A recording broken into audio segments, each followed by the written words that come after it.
Улоне Амурманды Кундытынукут. Доброе утро, уважаемые участники региональной научно-практической конференции с международным участием, посвященной 85-летию профессора, доктора филологических наук Саяна Жембеевича Балданова. Мы начинаем работу пленарного заседания конференции. Сегодня пленарное заседание будем модерировать я, Балданов Баир Дашевич, руководитель Республиканского центра по развитию бурятского языка Министерства образования и науки Республики Бурятия, и Халхарова Лариса Цымжитовна, кандидат филологических наук, доцент Бурятского государственного университета имени Даржи Банзарова. Приветственное слово предоставляется ректору Бурятского государственного университета имени Даржи Банзарова, доктору технических наук, профессору Николаю Ильичу Мошкину. Пожалуйста, Николай Ильич. Барила Бардашевич. Амарсен Хундетанахут. Уважаемые участники конференции, разрешите поприветствовать вас от имени коллектива студентов, преподавателей и сотрудников Бурятского государственного университета имени Даржи Банзарова. Действительно, сегодня мы проводим такое большое количество конференций к концу года, все в таком формате.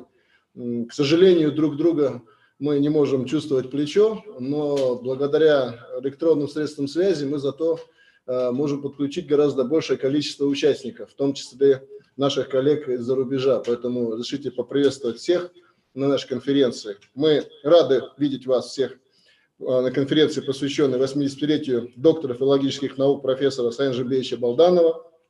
Профессор Саян Жембеевич Балданов проработал в стенах нашего университета более 40 лет. Он был известным ученым-литературоведом, исследователем литератур народов Сибири, бурят, якутов, тувинцев. Под его научным руководством защитили кандидатские диссертации более 10 аспирантов и соискателей. Не вызывает сомнений актуальность проведения данной конференции, так как сегодня в условиях глобализации во всем мире обострился вопрос сохранения языкового и культурного многообразия, этнической идентичности. Для нашей многонациональной страны вопрос сохранения культуры языков коренных народов особенно актуален. Недаром предыдущий 19-й год был объявлен годом языков коренных жителей России. Сибирь – это уникальный регион России с богатой историей, своеобразной культурной картой, поэтому исследование по фольклору, литературе, языкам народов Сибири, на наш взгляд, является одним из самых важных направлений современной гуманитарной науки.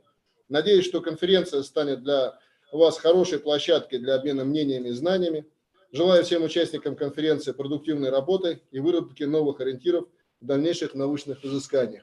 Ну и, конечно, нельзя обойти стороной тот факт, что сегодня впереди у нас Новый год, и пандемия в этом году коснулась нас всех, поэтому хотелось бы пожелать не только хороших идей и продуктивной работы, но и крепкого сибирского здоровья, чтобы вся зараза обходила мимо участников конференции и их семей. Спасибо. Спасибо, уважаемый Николай Ильич. Сегодняшняя наша конференция проходит при поддержке Министерства образования и науки Республики Бурятия. Министр образования и науки Республики Бурятия Баир Батырович Джалсанов, к сожалению, не смог присутствовать, поскольку сейчас в это время идет очень важное совещание под его руководством, поэтому он просил вам передать его приветствие, которое я с удовольствием хочу зачитать. Кулубушиге уханы доктор, профессор Саян Жембеевич Балданова, наин тавынлы ойды зарёлыгдың үрдімі практически хорылданы күнді тұхавадықшыд. Бурят улысы болусырлы волың үрдім уханы ямны волың өрінгі зүгі хорылданы килхым ұшырар табу күдне хани халонар амашылың мүндішілніп. Уважаемые участники конференции, от имени Министерства образования и науки Республики Бурятия я от себя лично сердечно приветствую и поздравляю вас с началом работы региональной научно-практической конференции с международным участием «Сибирь. Единое фольклорно-литературное полиэтническое пространство», посвященной 85-летию доктора филологических наук профессора Саяна Жембеевича Балданова. Выдающийся литературовед, наш уважаемый учитель, доктор наук, профессор, заслуженный деятель науки Республики Бурятия и Российской Федерации, отличник просвещения Советского Союза, член Союза писателей и журналистов России, член Президиума Забайкальского центра американистики, академик Петровской академии наук и искусств, академик Международной академии Северного форума, почетный профессор Тувинского государственного университета, почетный гражданин Тункинского района Республики Бурятия Саян Жембеевич Балданов внес огромный вклад в изучение фольклора, национальных культур Сибири и Дальнего Востока. Будучи деканом факультета бурятской филологии БГПИ имени Даржибанзарова, он уделял пристальное внимание вопросам подготовки педагогических кадров, учителей бурятского и венкийского языков и литературы, журналистов и лингвистов. Неоценима роль Саяна Жембеевича в подготовке научных кадров, кандидатов и докторов наук. Под его руководством создана научная лаборатория при кафедре бурятской литературы, ставшая основой научной школы, носящей его имя. Профессор Балданов являлся председателем диссертационного совета при БГУ по защите докторских и кандидатских диссертаций по специальностям русская литература и литература народов России, членом диссертационного совета при Институте монголоведения, буддологии и тибетологии Бурятского научного центра Сибирского отделения Российской академии наук. Уважаемые участники конференции, выражаю уверенность в том, что в течение ближайших 2 дней на площадках научно-практической конференции, посвященной памяти профессора Саяна Жембеевича Балданова, состоится содержательный разговор не только об истории литератур народов Сибири, но и об их дальнейшем развитии в современном мире в условиях глобализации и развития информационных и коммуникационных технологий. Желаю вам успехов в научно-исследовательской и практической деятельности, новых фундаментальных трудов по сибирскому литературоведению, доброго здоровья, долгих лет жизни, счастья и благополучия. Спасибо. Слово для приветствия давайте предоставим директору Высшей школы бурятского языка и литературы Восточного института Бурятского государственного университета имени Даржибанзарова, кандидату политических наук, доценту Гармаханде Цибекжаповне Гунжитовой. Пожалуйста, Гармахан Цибекжаповна. Спасибо, Ардашей. Амарсен Кундетунухат, Нумане Саян Жембеевича Наин Халун Жиле, это зарелок дахун Куралдаунда, Хаварик Шадыя, Бида Бурят Хилне Балун Урын Захиоле Дейдин Бургулин Зуго, Хани Халунар Маршалнабде. Инда Хавадик има Олын Хавадик Шахте Куралдан Хилживай Хадын, Тания Уктын Абживай Хада Ехабайрте Бенабде. Дорогие друзья, сегодня мы рады приветствовать вас на нашей конференции, посвященной 85-летию Саяна Жембеевича Балданова от имени Высшей школы бурятского языка и литературы Бурятского государственного университета. Наше структурное подразделение создано относительно недавно. Оно является, можно сказать, правопреемником того факультета, который возглавлял в свое время Саян Жембеевич. И мы не могли обойти стороной юбилейную дату, потому что Саян Жембеевич, безусловно, является одним из ярчайших представителей сибирской науки, сибирского литературоведения. Он по праву является основателем собственной научной школы. Ведь научная школа – это не только количество защищенных кандидатов, это определенное научное мировоззрение, это определенные научные подходы, это определенное отношение к своей исследовательской работе. Думается, что Саян Жембеевич действительно сумел сформировать такое отношение, такие подходы, и подтверждением тому является огромное количество его учеников, последователей, которые продолжают исследовательскую работу именно в области литературоведения. И вот, начиная идею этой конференции, мы хотели провести ее очно, чтобы была возможность вживую пообщаться друг с другом, но, к сожалению, такой возможности у нас нет из-за этих объективных условий. Но главное не форма, главное содержание, и я думаю, и я уверена, что сегодняшняя конференция будет содержательной, актуальной и позволит нам обменяться теми научными результатами, теми перспективами, видением, которые у вас, безусловно, у всех участников есть. И несмотря ни на что, то, что мы проводим это в конце вот такого непростого года, это очень знаменательно. Желаю всем нам плодотворной работы и активного такого участия в работе конференции. И хотелось бы отметить, что слушателями нашей конференции являются не только ученые, исследователи, но и просто учителя бурятского языка, литературы нашей республики, Иркутской области, Забайкальского края. Поэтому я думаю, что для них это тоже будет очень интересно. Желаю всем плодотворной работы. Спасибо. Спасибо большое, Гармаханда Цибекжаповна. Уважаемые участники, приступаем к докладам пленарного заседания нашей конференции. Хочу сказать, что у нас по заранее утвержденной программе регламент по докладам до 15 минут. Но в программе пленарного заседания произошли незначительные изменения. Слово предоставляется для доклада Людмиле Санжибоевне Дампиловой, доктору филологических наук, профессору Гордлан-Удэ, Институт монголоведения, буддологии и тибетологии Сибирского отделения Российской академии наук. Доклад называется «Вклад профессора Саян Жимбетовича Балданова в сибирское литературоведение». Уважаемая Людмила Санжибоевна, вам слово. Дорогие коллеги, я очень рада вас приветствовать сегодня на конференции, посвященной 85-летнему юбилею нашего дорогого профессора Саян Жимбетовича Балданова. Прежде чем начать говорить о вкладе Саян Жимбетовича Балданова в сибирское литературоведение, я бы хотела предварительно сказать, что филологическая наука Сибири вообще в советское время была, наверное, развита. Вот как бы лидерами этой науки были наши бурятские ученые. И в этом отношении надо вспомнить Василия Сергеевича Найдакова и Александра Батмаевича Сактоева. Это они такие первые лидеры, которые на сибирском пространстве решили создать единое филологическое вот такое сообщество сибирских народов, и включив сюда и север, и Дальний Восток. И вот ими была выдвинута идея создания многотомного памятника фольклора народов Сибири и Дальнего Востока. В этой большой работе, конечно, огромное участие принимали ученые сибирских регионов, но основными инициаторами были бурятские ученые. И Александр Батмаевич создал и учредил, сумел добиться того, что в Новосибирске был создан институт филологии. И этот институт филологии именно существует как институт филологии, изучающий литературу, язык и фольклор народов Сибири.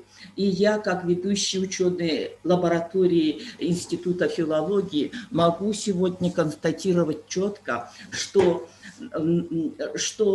языки народов Сибири в этом институте изучаются в полной мере, изучается фольклор народов Сибири, также продолжается издаваться серийные тома, продолжается работа, которую начал Александр Батмаевич и Виктор Михайлович Гацак, они вдвоем, Институт мировой литературы там принимал огромное участие. И помимо этого, конечно, еще третье там направление – литературоведение. Вот литературоведение вот в Институте филологии как-то сузился и изучает только отечественную русскую литературу и русскую литературу Сибири. И тут я должна сказать, что именно литературу Сибири, наверное, в эти годы основным, кто изучал, кто был инициатором и основным лидером этой работы, можно считать, это был наш Саян Жимбетович Балданов. И говоря о литературоведческих трудах Саян Жимбетовича, хочу сказать, что его основное направление это было работы, связанные с фольклоризмом литературы. Ну, так говорят, и фольклорные литературные связи, фольклорные истоки в литературе. Ну, вот сегодня более принята терминология фольклоризм литературы.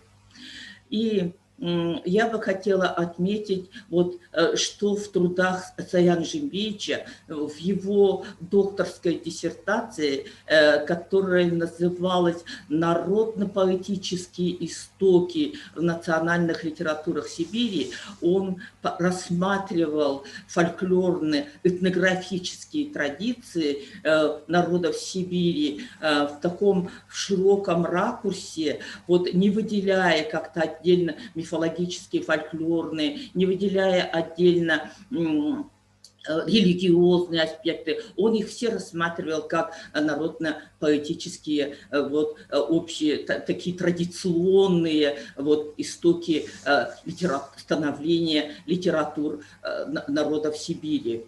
И говоря о становлении народов Сибири, нужно выделить, наверное, как одно из основных вот этих, что было Саян Джембиевичем выделено, это универсалии и специфика. Как универсалии, конечно, естественно, вот это в рассматривании литератур Сибири первого периода он рассматривал фольклорные истоки вот, литературах народов Сибири, какие были вот, фольклорные детали взяты, какие фольклорные мотивы, фольклорные жанры, фольклорные герои и все вот эти каждой литературе. А общим, естественно, было общее социальное состояние народов Сибири в советское время и общие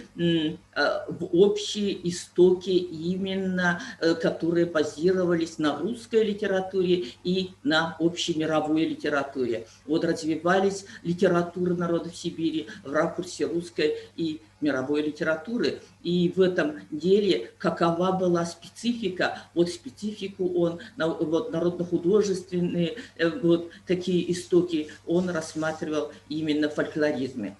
Фольклоризм и литература – это, конечно, широкий такой вопрос. Он начинал это как-то в таком общем аспекте, а потом в последующих своих трудах, когда он рассматривал становление и монографии, следующие становление и развитие литератур народов Якутии и Саха, в последней коллективной монографии литературы народов Сибири и вот во всех своих вот этих последующих монографиях он уже более конкретизировал и рассматривал уже выявлял и религиозные, и мифологические, и связанные своеобразие литературного процесса каждого изучаемого региона.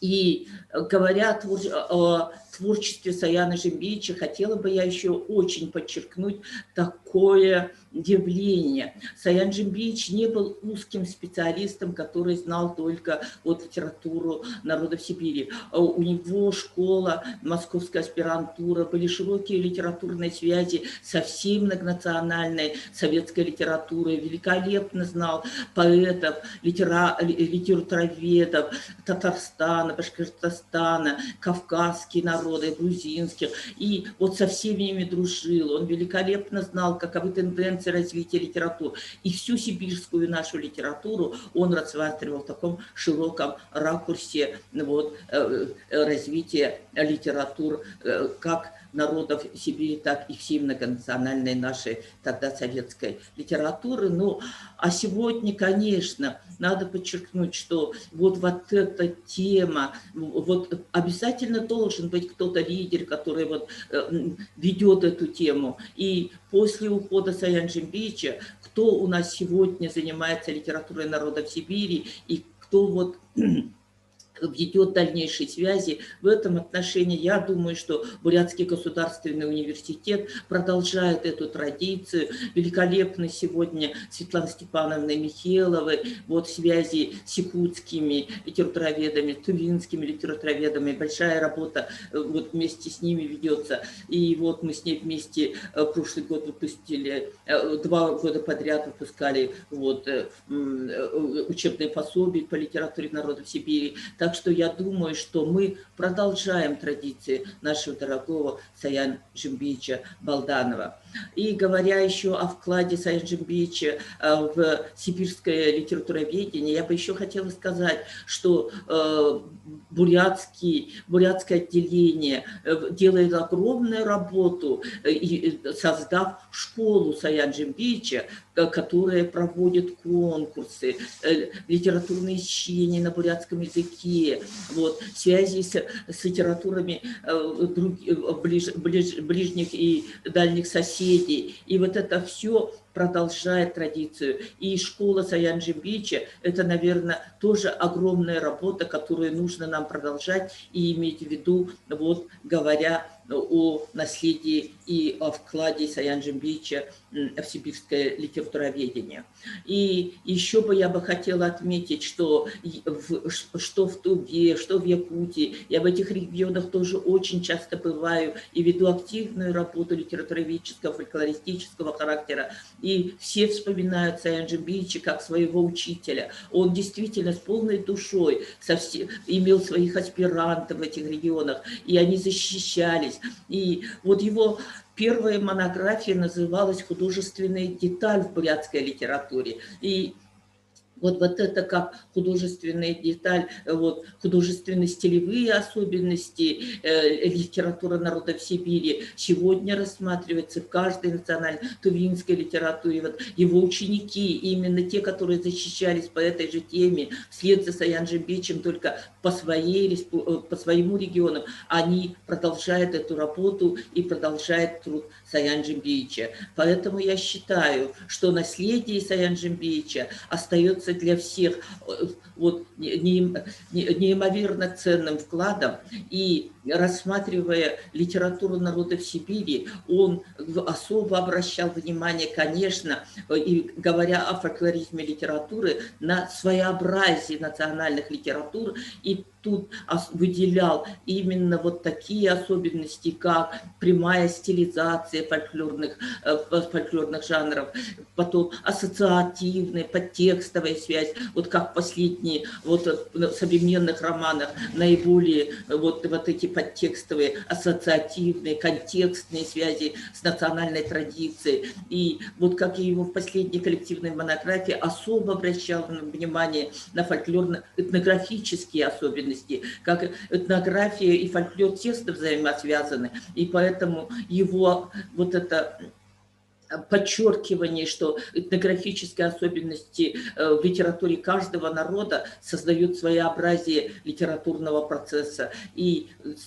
есть современное состояние литературного процесса, литературный процесс рассматривая. Он рассматривал фольклоризм литературы именно как подтекстовые, как бы говоря, контекстные, вот ассоциативные связи с фольклорными истоками. Ну и особо я бы хотела еще подчеркнуть, что Саян Джембиевич, как литературовед, как ученый, оставил своих учеников, своих последователей. И Бурятский университет, Государственный университет, кафедра бурятского языка. Я особенно вот, горжусь вами, что вы создали эту школу и продолжаете его работу. Спасибо большое за внимание.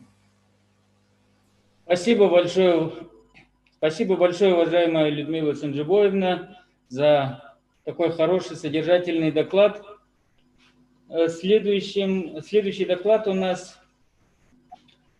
Светлана Степановна Имихелова, доктор филологических наук, профессор Кордулан-Удэ, Бурятский государственный университет имени Даржибанзарова, о преподавании курса литературы народов Сибири в ВУЗе. Пожалуйста, Светлана Степановна, вам слово.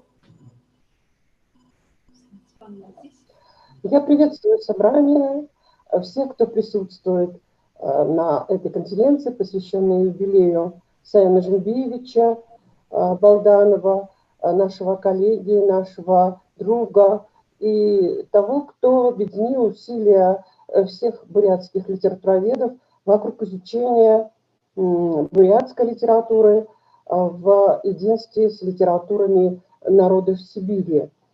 Здесь сыграла большую роль организаторская деятельность Саяна Джембиевича, Людмила Санжибоевна уже сказала. Он был первым председателем диссертационного совета, докторского совета, где наряду с русской литературой защищали диссертации и по литературе народов Российской Федерации. Я здесь вижу присутствующих из других национальных республик, наших друзей. Вижу Зою Константиновну Башарину, она у нас защищала докторскую диссертацию в Совете, когда председателем был Саян Джембиевич. Вижу Екатерину Чемзырыну, она тоже защищалась у нас. Приветствую друзей из Якутии и Тувы. Очень рады, что вы нас поддерживаете. И сегодня будете выступать на нашей конференции, организованной кафедрой бурятской литературы Восточного института. Ну, что я хочу сказать. Доклад мой заявлен как преподавание литературы народов Сибири, но я, конечно, буду говорить и о вопросах методологического характера, не только вот той самой традиции изучения литературы народов Сибири, которую изложил Саян Жембиевич в своей докторской диссертации, посвященной народно-поэтическим традициям в литературах Сибири. Это основополагающий его труд и монография сегодня, наряду с другими монографиями Саяна Жембиевича, ну, такими как, ну, посвященными, так скажем, этнолитературоведению, этнолитературоведческим исследованиям и преподаванию дисциплин якутской, тувинской, хакасской, алтайской, литературы народов Севера. Все это было уже заложено в докторской диссертации и монографии на основании этой диссертации. Я считаю, вместе с работой по этнолитературоведению, это действительно та школа, которую основал Саян Жембиевич, которая продолжает сегодня развиваться, чему свидетельством является вот сегодняшняя конференция. Что действительно предпринято нами в изучении студентами литературы народов Сибири? Людмила Санжибовна уже сказала, что мы издали учебное пособие по литературе народов Сибири в двух частях. Первая часть мы составители, я, Людмила Санжибовна и Ирина Владимировна Булгутова. Первая часть посвящена бурятской литературе. Вторая часть, составители и Михелова, и Дампилова, мы посвятили литературам тувинской, хакасской, алтайской, якутской и литературам народов Севера. Вот это учебное пособие в двух частях. Хотела я показать его, не получается, да? Сейчас. Вот. Мы как бы используем в преподавании этого курса у нас в Институте филологии и массовых коммуникаций. Ну, что должна сказать? Конечно, когда мы создавали это учебное пособие, мы учитывали вот те аспекты, которые уже развиваются, уже заложены в изучении литератур наряду с бурятской, других литератур народов Сибири. Прежде всего, конечно же, мы задумывались о методологии этого изучения этого курса. И я уже говорила о том, что эта методология заложена в работах Саяна Жембиевича по этнолитературоведению и в его монографии «Народно-поэтические традиции в литературах Сибири». И здесь я должна сказать о том, что уже здесь была заложена вот эта главная методологическая установка о том, что национальную литературу надо изучать, ну, любую национальную литературу надо изучать в контексте с другими национальными литературами. Ну, в нашем случае с литературами народов Сибири. Почему? Потому что проблема национальной идентичности, которая очень важна для нас, специалистов, преподавателей вузовских, она должна рассматриваться на пересечении других национальных традиций. Вот о том, о чем и ведет речь Саян Жембиевич в своей монографии и докторской диссертации. Это вот главное, тот идеологический принцип, без которого невозможно изучать любую национальную литературу. потому что замкнутость этнокультурных реалий нас сегодня не устраивает. И они, этнокультурные реалии, не должны сегодня превалировать над осмыслением функциональной роли в многомерной художественной структуре, которую мы называем литературой народов Сибири.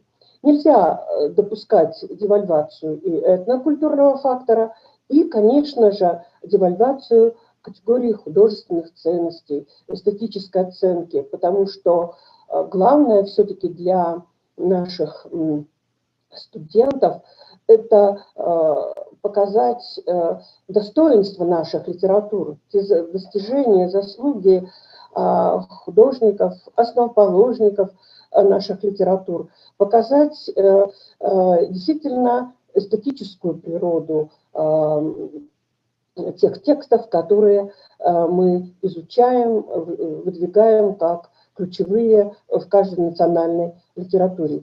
Вот этот диалогический принцип, он заложен у нас и в учебном пособии. Да, когда мы изучаем бурятскую литературу, нам нужно обязательно сопоставлять ее с развитием других литератур. Да, это, собственно, диалогический принцип основной, потому что, скажем, первая часть, в которой мы говорим о бурятской литературе, как бы закладывает основы вот этого диалогического принципа, потому что во второй части вот курса и учебного пособия, которые мы издали, это изучение каждой национальной литературы народов Сибири в таком вот диалоге и с точки зрения такого аксиологического подхода, ну, скажем, интертекстуального подхода, который мы называем межкультурным диалогом. Ну вот, например, когда мы изучаем, скажем, тувинскую литературу, здесь у нас в учебном пособии есть главы, посвященные фольклору, основоположникам тувинской литературы. И есть у нас, скажем, историческая тема в тувинской драматургии. Мы рассматриваем пьесы Кокола, основоположника тувинской драматургии, современных драматургов, ну, например, Эдуарда Межита, пьеса «Кто-то Субидей Богатур», посвященная вот теме Чингисхана. И есть и в бурятской литературе достаточно интересные тексты. Это не только исторические романы, но и пьеса, скажем, Булата Гаврилова «Чингисхан». И в вопросах и заданиях для студентов мы так и помещаем вот этот вот диалогический подход. Сопоставьте образы и мотивы в тувинской, бурятской пьесах об эпохе Чингисхана. Кто-то Субидей Богатур Межита и Чингисхан Гаврилова. Какие моменты пьесы позволяют говорить о том, что это авторская интерпретация одного и того же предания? В чем вы усматриваете творчество драматургов? Какие мифологемы являются основой сюжетно-композиционной канвы и так далее, и так далее. То есть мы как бы анализируем художественное достоинство этих пьес с точки зрения диалогического принципа. Или еще один пример, когда вот что касается хакасской литературы, у нас тоже здесь есть вопросы, связанные с вот, межкультурным диалогом. Поэмы, например, Баинова и Манашева, великолепных хакасских поэтов, мы рассматриваем в диалоге с бурятскими поэмами, якутскими поэмами. И это вот тот подход, который необходим, потому что национальная идентичность, она проверяется только вот в контексте с другими национальными культурами, потому что точка пересечения вот одной национальной литературы с другими должна быть интересна и студентам, но это действительно то, что мы называем место встречи национальных культур. И вот так объединить то, что делал Саян Жембиевич в области этнолитературоведения и народных политических традиций в литературах Сибири, мы положили в основу вот этого курса литературы народов Сибири. Естественно, есть такие проблемы, которые объединяют бурятскую литературу и литературы других национальных республик. Ну, вот, например, это проблема феномена русскоязычных национальных писателей. Мне кажется, что вот это очень важная возможность такого диалогового принципа. Ну, вот Зоя Константиновна Башарина изучала русско-якутские связи, и этот диалог у нее уже заложен в ее докторской диссертации. И русскоязычный бурятский писатель как феномен рассматривается в первой части нашего пособия, а во второй части мы тоже хотели бы видеть вот как бы этот культурный феномен как диалог культур, диалог культуры национальной и русской литературы. И в этом смысле эта проблема тоже заложена и действительно очень важная. Я знаю, что вот в Якутии есть специалисты, которые изучают проблемы транскультуры, так называемой. Есть специалисты в Туве, в Калмыкии, которые тоже этой проблемой занимаются, и она тоже отражение вот этого методологического главного положения в изучении литературы народов Сибири. Это наше национальное самосознание, национальная идентичность, да, но которая невозможна без рассмотрения вопросов, связанных с диалогом культур.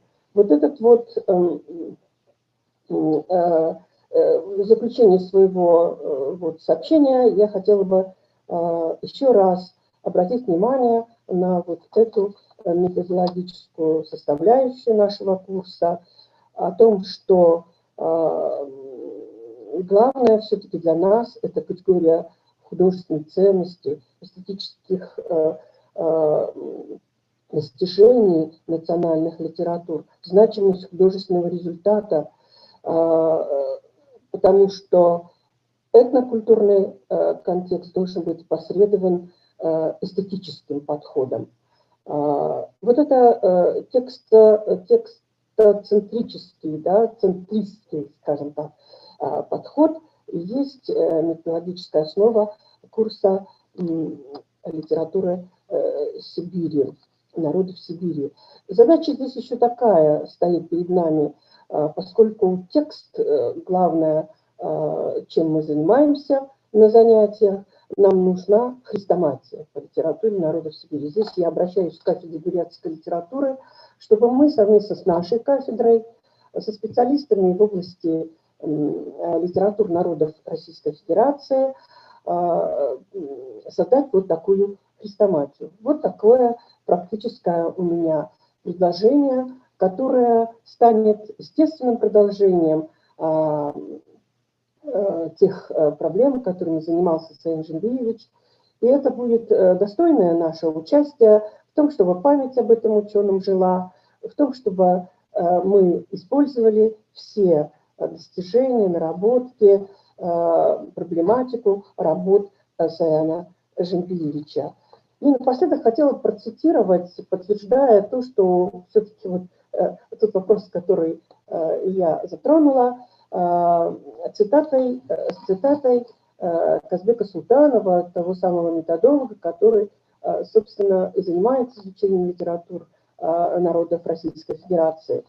Цитата такая: «С позиции каждой национальной культуры, озабоченной самосохранением в усложняющемся мире, с позиции литературы как выразителя, двигателя национального самосознания, резонно отстаивать специфику и индивидуальность как исходную парадигму диалогического диалога, сближения межкультурной коммуникации. Спасибо за внимание. Спасибо большое, Светлана Степановна. Действительно, Светлана Степановна недавно презентовала замечательное учебное пособие по курсу «Литература народов Сибири» у нас в Бурятском государственном университете имени Дажибангарова, курс. И большое спасибо, конечно, за такой интересный доклад и за знакомство с вашим учебным пособием. Спасибо большое. Следующий у нас участник из Якутии, Башарина Зоя Константиновна, доктор филологических наук, профессор, действительный член Петровской академии наук и искусств, член Международного сообщества писателей, Северо-Восточный федеральный университет имени Амосова. Тема доклада «Диалектика национального и интернационального в творчестве Тимофеева-Терешкина». Терешкина. Пожалуйста, Зоя Константиновна, мы вас рады видеть. Добрый день, дорогие коллеги. Я горжусь тем, что первая защитила докторскую диссертацию в совете, который был создан Саяном Жимбевичем. Я очень благодарна ему, благодарна своим официальным оппонентам. Светлана Степановна была моим оппонентом, и Эрдень Алексеевич Уланов. И спасибо организаторам конференции, которые пригласили меня на эту памятную конференцию и дали возможность выступить на пленарном заседании. Сегодня я буду говорить по конкретной теме, по творчеству поэта-сказителя, у которого литературное наследие стало известно широкому кругу только в 21 веке.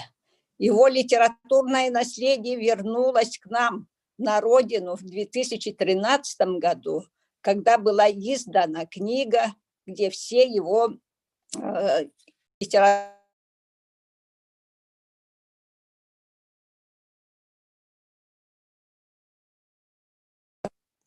Сегодня я говорю о первых его книгах, которые были изданы в Иркутске. Михаил Николаевич Тимофеев-Терешкин – один из первых якутских поэтов-сказителей, этнограф, крупный хозяйственный и общественный деятель. Родился в семье потомственного купца в 1883 году в Сунтарском улусе Якутии. Он был вольнослушателем Томского университета, работал учителем, заведующим иркутской конторой Якутторга, устанавливал торговые связи республики в СССР и за рубежом. С 1923 года ездил, а впоследствии переехал с семьей в Иркутск. По работе посещал Владивосток, Москву и Китай. В 1934 году из-за прогрессирующей болезни полностью потерял зрение. Будучи слепым, проучился в Иркутском тенеовода, работал в зерноводческом хозяйстве под Иркутском. Михаил Николаевич Тимофеев-Терешкин умер в 1957 году в городе Ангарске.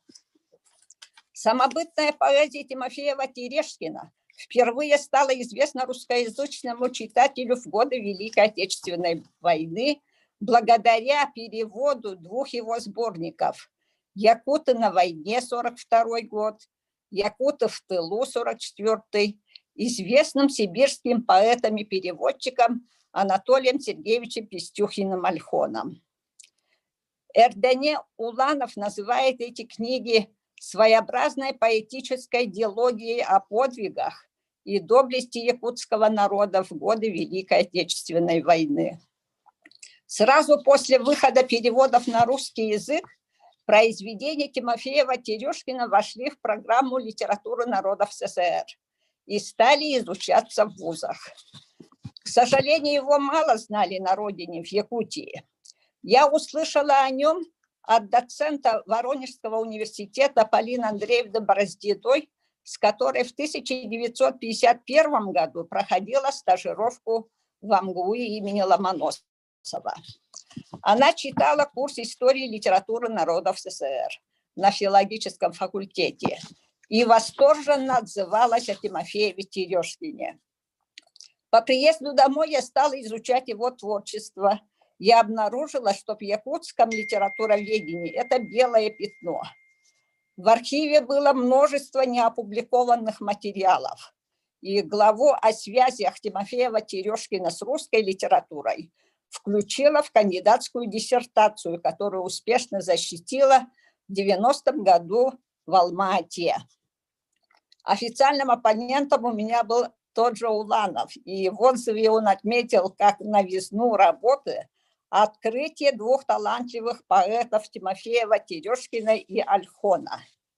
Но впоследствии я о них писала в своих монографиях, рассказывала на курсе истории якутской литературы 40-х, 50-х годов.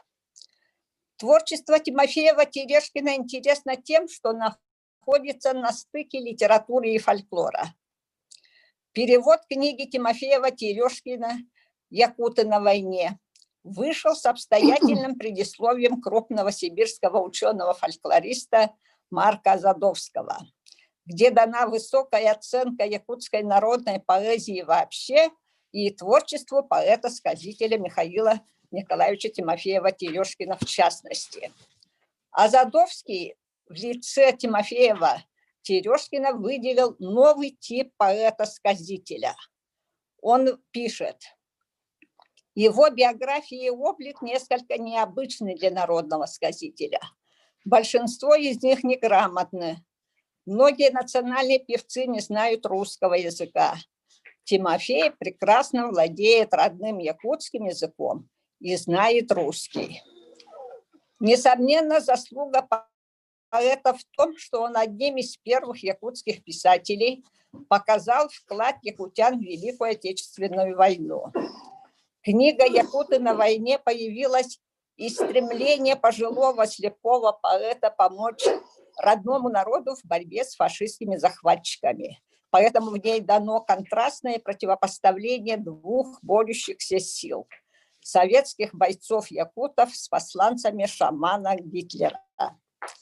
Азадовский подчеркивал, что поэмы импровизации находятся в поэтической системе якутского фольклора, но они ни в коем случае не подражания, не переделки, но свободные импровизации, сложившиеся на основе народной поэтики. Автор многим героям не дает имена, что подчеркивает их типичность. Это многочисленные летчики, снайперы, танкисты, заменившие героев Фаланхо-богатырей, защищавших свое племя от Абасы. Герои Тимофеева Терешкина – люди новой эпохи. Они образованы, овладели военными специальностями, они полны сознания общественного долга. Автор убедительно показывает, что истоки подвига якутских солдат в их глубокой любви к родине. Поэтому отличаются в бою вчерашний полярный охотник Харадай, сегодня ставший искусным зенитчиком-командиром, сын тайги суровой, бесстрашный летчик Ястреб и славные танкисты горные медведи. Тимофеев Терешкин подчеркивает особую выносливость, упорство, меткость, наблюдательность якутских воинов, привыкших с детства к суровым климатическим условиям, к общению с природой, к охотничьему ремеслу. Трудовая закалка помогает им на войне быть на переднем плане. Так же, как в фольклоре, большое место в поэмах Тимофеева Терешкина занимает описание природы. Яркими пейзажными картинами начинаются произведения. Они играют большую роль в раскрытии основной идеи, подчеркивают нерасторжимую связь якутских воинов с природой. Например, описывая конный бой, где отличился конник Степанов, автор изображает восход зари, которая заиграла на вершинах деревьев, осветив широкую поляну. Для якута конь – верный друг. Вспомним, что богатырь Аланхо разговаривает со своим конем как с человеком. В жизни якутов также большую роль играет солнце. Оно связано с самыми лучшими чувствами, надеждой на будущее. Так что солнечная погода настраивает героя конника Степанова на хороший исход сражения. Глубоко национальная форма его произведений воплощает идеи нерушимой дружбы народов СССР, ставших как один на защиту Родины. Вершиной глубоко патриотической поэзии является якутская клятва, в основе которой лежит фольклорный жанр клятвы. Лирический герой от имени родного народа клянется до конца, не щадя жизни, сражаться с немецко-фашистскими захватчиками. В 1944 году в переводе Анатолия Ольхона вышла вторая книга Тимофеева-Терешкина «Якуты в тылу», где поэт изображает героев тыла, золотодобытчиков Алдана, оленеводов Индигирки, охотников, рыбаков севера. Это те, кто самоотверженным трудом приближали День Победы. Поэт раскрывает тяжелый труд северян, охотников, пастухов, рыбаков, которые добывали родине мягкое золото, которое укрепляло валютный фонд страны. Трудность жизни и работы на Крайнем Севере усугубляются суровыми климатическими условиями. Используя форму зачина Аланхо, поэт показывает наступление полярной ночи на севере, когда солнце 2 месяца не восходит. И если в зачине Аланхо подчеркивается древность, отдаленность описываемого времени, автор отмечает точную дату происходящих событий, что усиливает реальность, достоверность, жизненность произведения. Поэт отказывается от однолинейного героя фольклора. В образе национального героя Тимофеева-Терешкина подчеркивает качества, свойственные всем советским людям: трудолюбие, сознание высокого общественного долга, мужество, отвагу. Но он отмечает и черты, характерные северным народностям: выносливость, физическую закалку, подвижность, скромность, немногословие. Его герой, 70-летний оленевод-пастух Андрей, гвардеец в тылу. Его 6 сыновей воюют на фронте, а он в тылу на переднем крае жизни. В отличие от фольклора, в произведениях поэта большое место занимает образ автора. Это самостоятельный герой, выражающий свое отношение к изображаемым событиям, к жизни, окружающим его людям.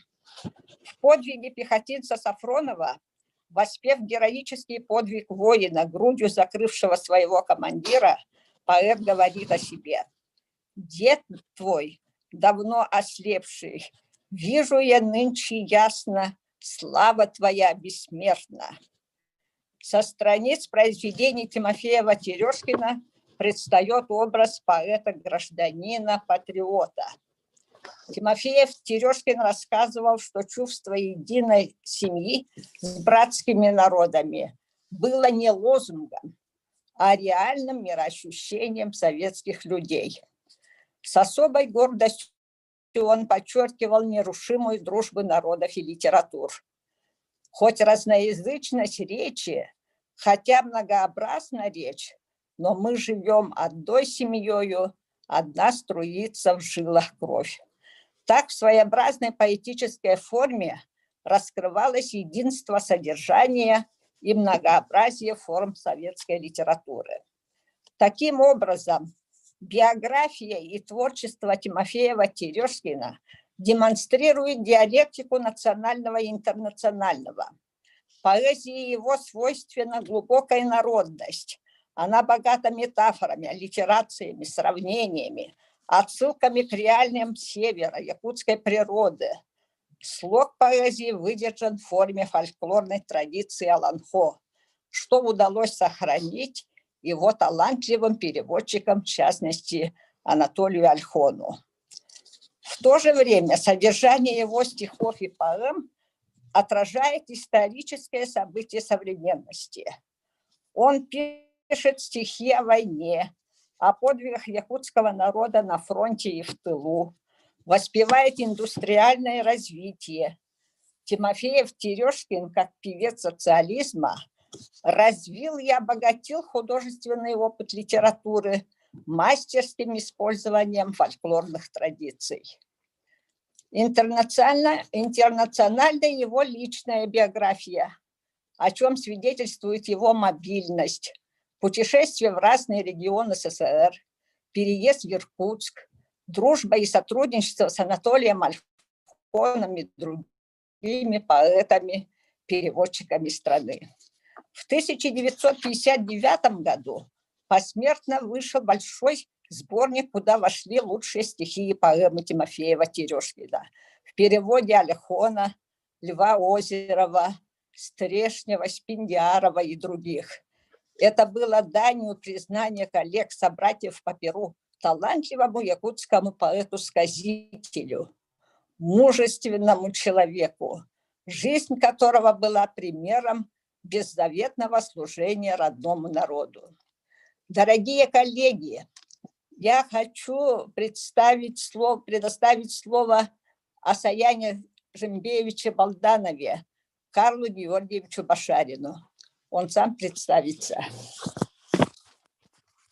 Я Башарин Карл Георгиевич, доктор медицинских наук, профессор медицинского института Северо-Восточного федерального университета, академик Академии духовности Республики Саха-Якутия.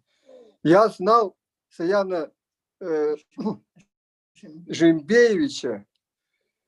В моей памяти Саян Жембеевич остался как человек слова и дела, патриотом Родины, который стремился объединить народы и литературы в Сибири.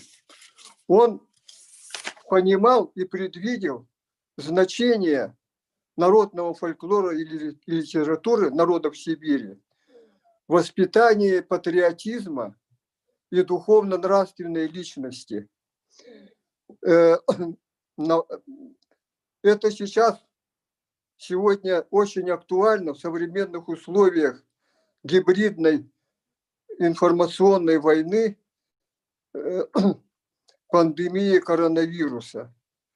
И стало важнейшим направлением в реализации национальных проектов.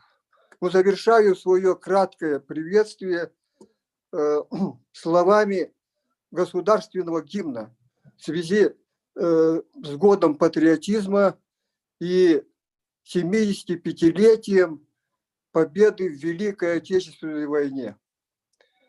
Россия, священная наша держава, Россия, любимая наша страна, могучая воля, великая слава, твое достояние на все времена. От южных морей до полярного края раскинулись наши леса и поля. Одна ты на свете, одна ты такая, хранимая Богом родная земля. Широкий простор для мечты и для жизни, грядущие нам открывают года. Нам силу дает наша верность отчизне. Так было, так есть и так будет всегда. Славься Отечество наше свободное, братских народов союз вековой, предками данная, мудрость народная. Славься, страна, мы гордимся тобой. Будем дисциплинированными, ответственными, активными, неутомимыми в действиях, чтобы стать творцами своей достойной жизни и процветания нашей исконной, многонациональной, любимой, великой Родины России, как профессор Саян Жембеевич Балданов. Благодарю за внимание. Спасибо. Спасибо большое нашим уважаемым докторам наук из братской республики Саха-Якутия.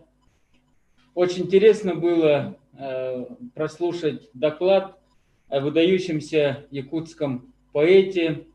У нас очень много друзей, в том числе у меня одна хорошая подруга, коллега Ольга Тимофеева-Терешкина. Возможно, она даже родственница поэта, о котором нам так интересно рассказала уважаемая Зоя Константиновна. Большое вам спасибо за интереснейший доклад и вашему супругу за такое доброе, хорошее воспоминание о нашем учителе Саяне Жембиевиче Балданове. Хочу предоставить слово Спасибо.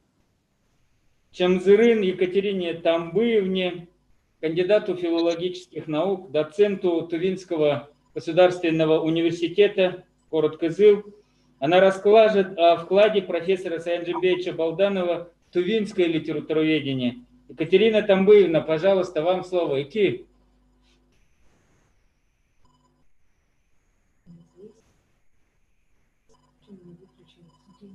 Екатерина Тамбыевна, мы вас слушаем.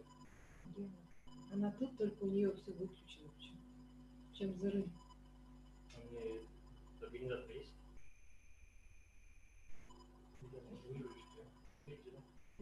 Нет, я это участников вижу. А микрофон и... Дозвониться есть возможность до нее? Есть. Давайте следующему докладчику дадим слово, потом дозвонитесь. Следующий кто? Власть Симжитовна, вы объявляете. Пока Екатерина Тамбыевна у нас готовится, она здесь в участниках числится, но почему-то не выходит пока на связь. Мы предоставим слово следующему нашему докладчику, гостю из Монголии, Молк Байер Батыржев, доктор PhD, старший научный сотрудник Монгольской академии наук. Извините, Екатерина Тамбыевна звонит, возьмите. Алло.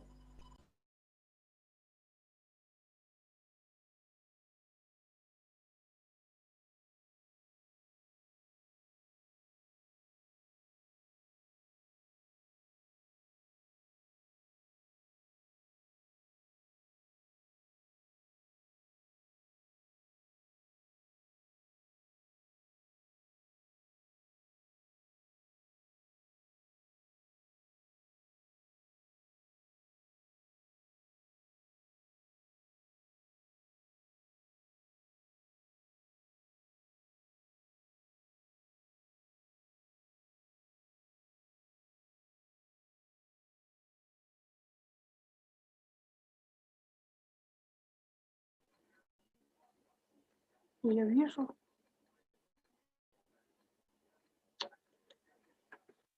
Включилась?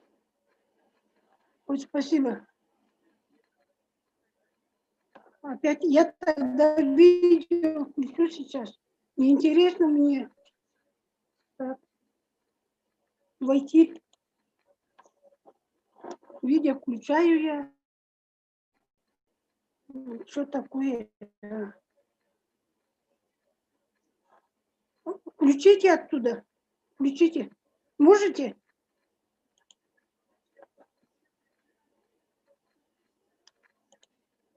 Ой, сейчас. Включила я. Видите? Я включила. Включила. Видео изображение. Давайте, что делать-то? Я кнопку нажала. Так, включи звук. Звук я включила, да? Ой, просто неудобно, извиняюсь. Уважаемые коллеги, я извиняюсь перед вами. Так, во-первых,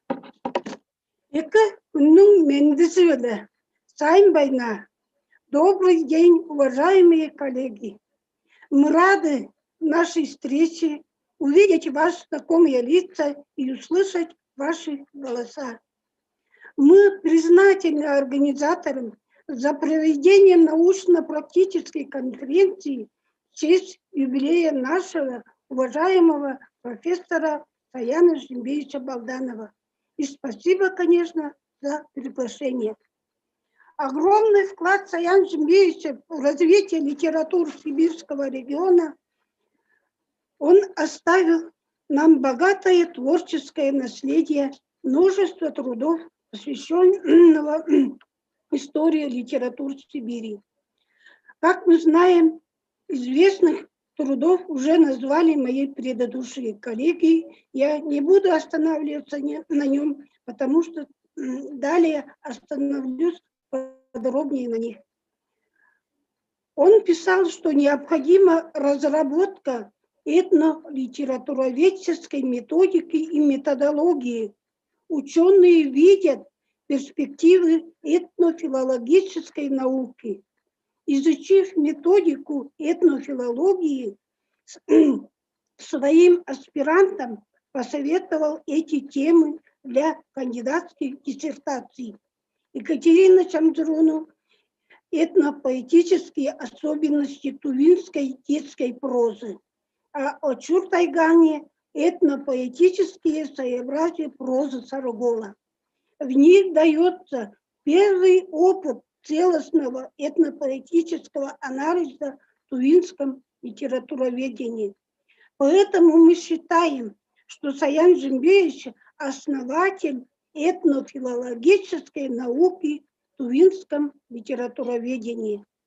Так, под его руководством успешно защитили кандидатские диссертации я, Тайган Очур, и в настоящее время работаем в Тувинском государственном университете. Нам, аспирантам, посчастливилось работать с таким человеком с большой буквы, как профессором Саяном Жимбеевичем. Мы восхищались его научными и энциклопедическими знаниями и человеческой признательностью. Он был для нас незаменимым советником, надежным и другом, и мудрым наставником, и в любое время поддерживал нас. Саян Жимбеевич имел тесные связи с Тувой, особенно Тувинским государственным университетом. По приглашению университета несколько лет подряд был председателем Государственной аттестационной комиссии специальности родной язык и литература. Часто выступал на курсах повышения, принимал активное участие в научных конференциях. Они велись на высоком профессиональном уровне, отличались содержательностью, насыщенностью и богатым фактическим материалом. Слышите? Да, слышим. Извините. Также читал лекции для студентов, аспирантов и преподавателей по истории сибирских литератур, в том числе по-тувински. И в знак признания его заслуг подготовки кадров высшей квалификации и многолетнее плодотворное сотрудничество с Тувинским университетом, ученым советом Саяну Жимбеевичу в 2009 году было присвоено звание почетный профессор ТГУ. Саян Жимбеевич досконально знал тувинскую литературу. В его известной работе «Народно-поэтические истоки национальных литератур Сибири, Бурятии, Тувы, Якутии» тувинская литература рассматривается как часть региональной общности. В работе становления и развития национальных литератур республик Саха и Тыва автор отмечает, что писатели все больше обращаются к народно-поэтическому творчеству. В сравнительно-литературном аспекте рассмотрены тувинская и якутская литература. Итак, в этих научных трудах изучены о фольклоризме литератур. Изучив этнолитературоведческую методику сибирских литератур вместе со своими последователями, Булат Падмаев и Кирема Ваентуевой написана известная монография, как вы знаете, «Литература народов Сибири. Этноградация. Фольклорно-этнографический контекст», которая посвящена проблемам национальных литератур Сибирь, где отдельно рассмотрена тувинская литература. Авторы отмечают, что национальная литература вступает ныне в новую полосу своего развития. Начинается качественная новая ступень художества в духовном, нравственном развитии народов. Национальные писатели унаследовали не только фольклор, но и его поэтику. Именно поэтика является основным истоком, который питались и питается литературой народов Сибири. Поэтому этнопоэтика делает каждую национальную литературу национальной. Саян Шимбеевич, изучив, писал, что в каждой национальной литературе Сибири имеются творцы, которые связывают фольклор и литературу. Одним из них в Туве является народный писатель Старогор. И действительно, роман «Дилогий», повесть о светлом мальчике, используя богатый фольклорный и этнографический материал, создает специфичный фольклорный этнографический контекст, раскрывающий сущность тувинского национального образа быта. И не зря народный писатель Якутии Семен Данилов пишет, что книга подобна энциклопедии жизни тувинского народа. Также он исследовал творчество народных писателей Тувы, Сальчака Тока, Роман Мингушкина Лапсана. В них этнографический контекст составляет неповторимый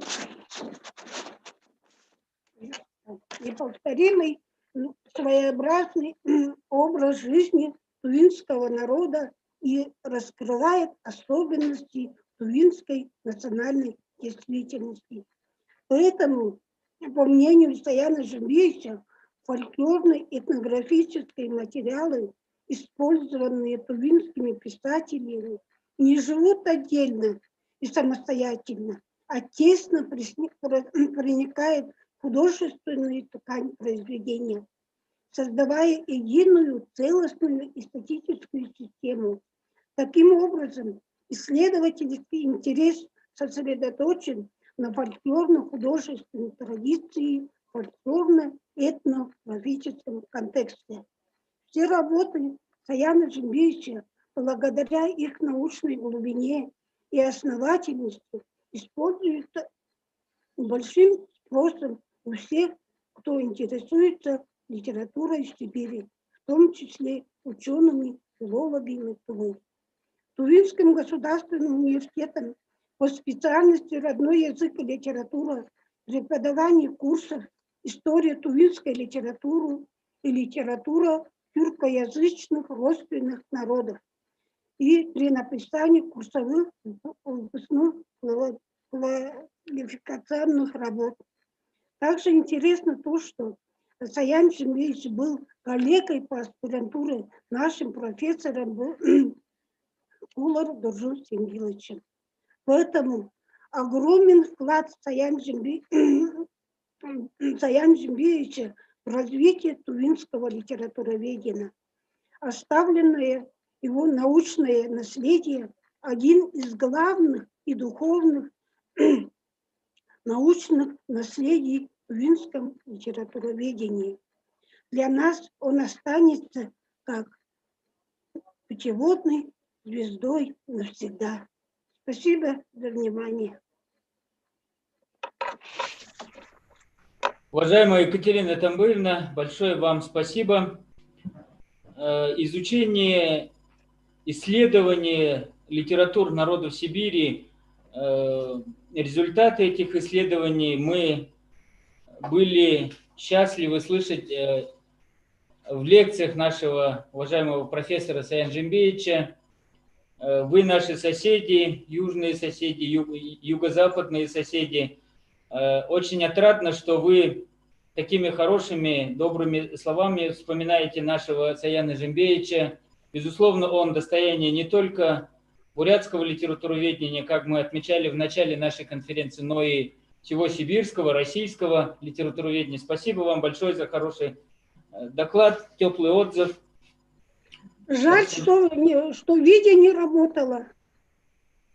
Да, Екатерина Тамбыевна, я тоже хочу сказать вам большое спасибо и еще раз напомнить нашим гостям и участникам, что Екатерина Тамбыевна одна из аспиранток из Тувы Саяна Жембеевича Балданова. Всего у нашего профессора Саяна Жембеевича Балданова из Тувы было 2 аспиранта, и Саян Жембеевич много раз выезжал на заседание Государственной аттестационной комиссии в Тывинский государственный университет, был почетным профессором Тывинского государственного университета. И поэтому доклад, который вы сделали, уважаемая Екатерина Тамбыевна, как раз-таки раскрыл вот его вклад, его роль в развитии тувинского литературоведения. Спасибо вам большое.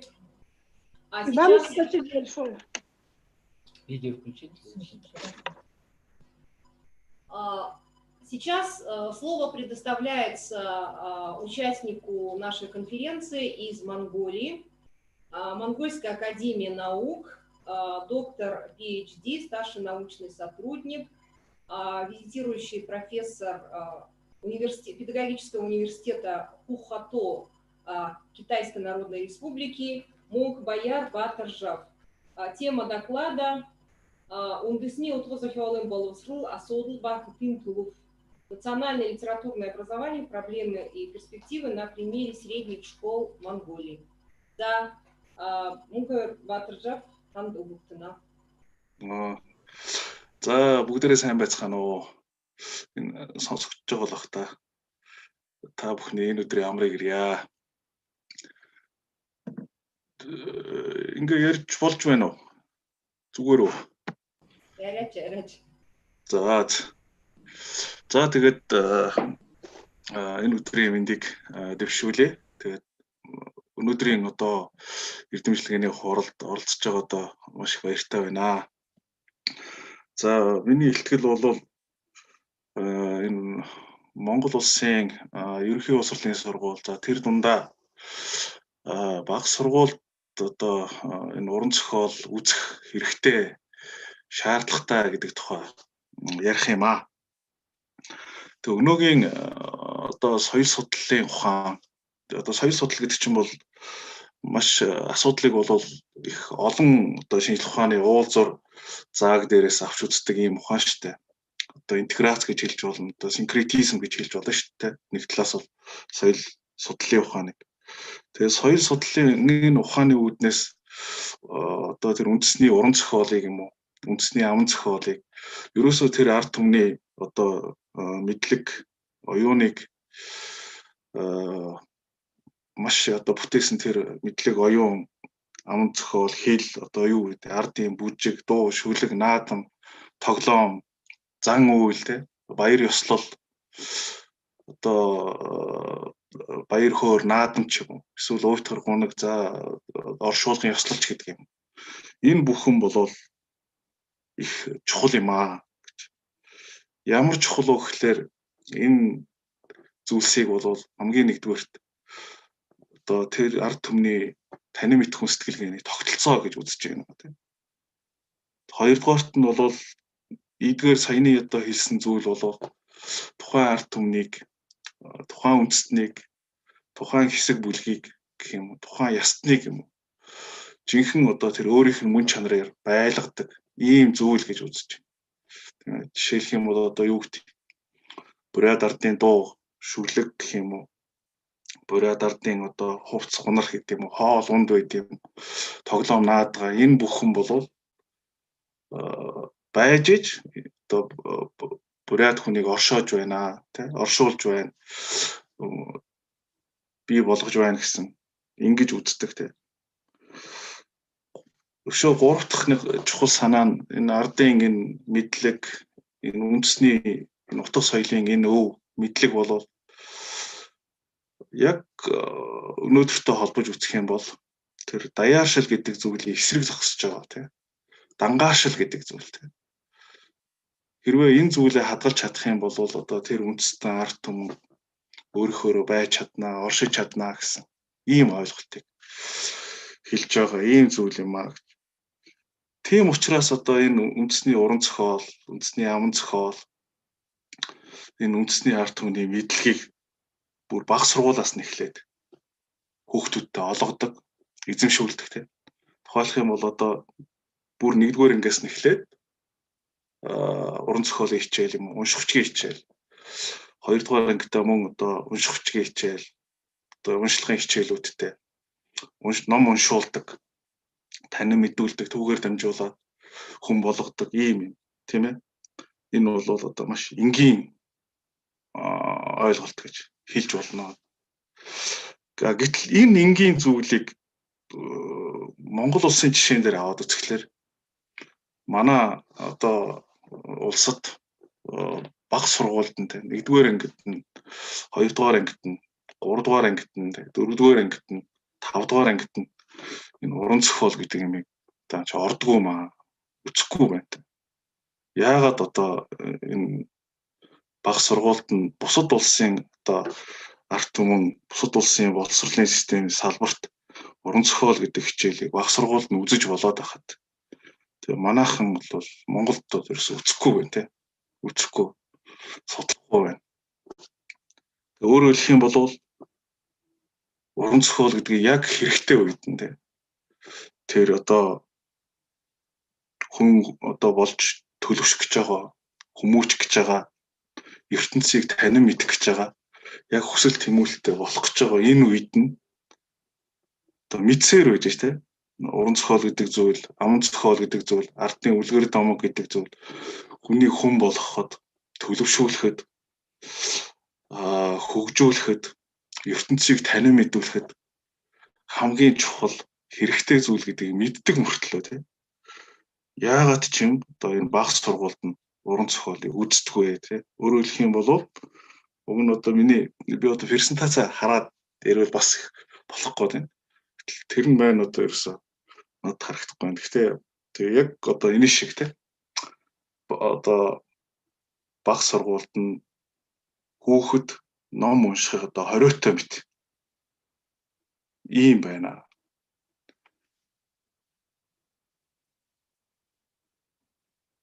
Энэ бол одоо дэлхийн бусад улс үндэстэн ном уншаад бага сургуультай урлаг уран зохиолын хичээл ороод үзээд болоод байхад Монгол улсын хувьд бол ийм зүйл одоо боломжгүй болцсон тийм.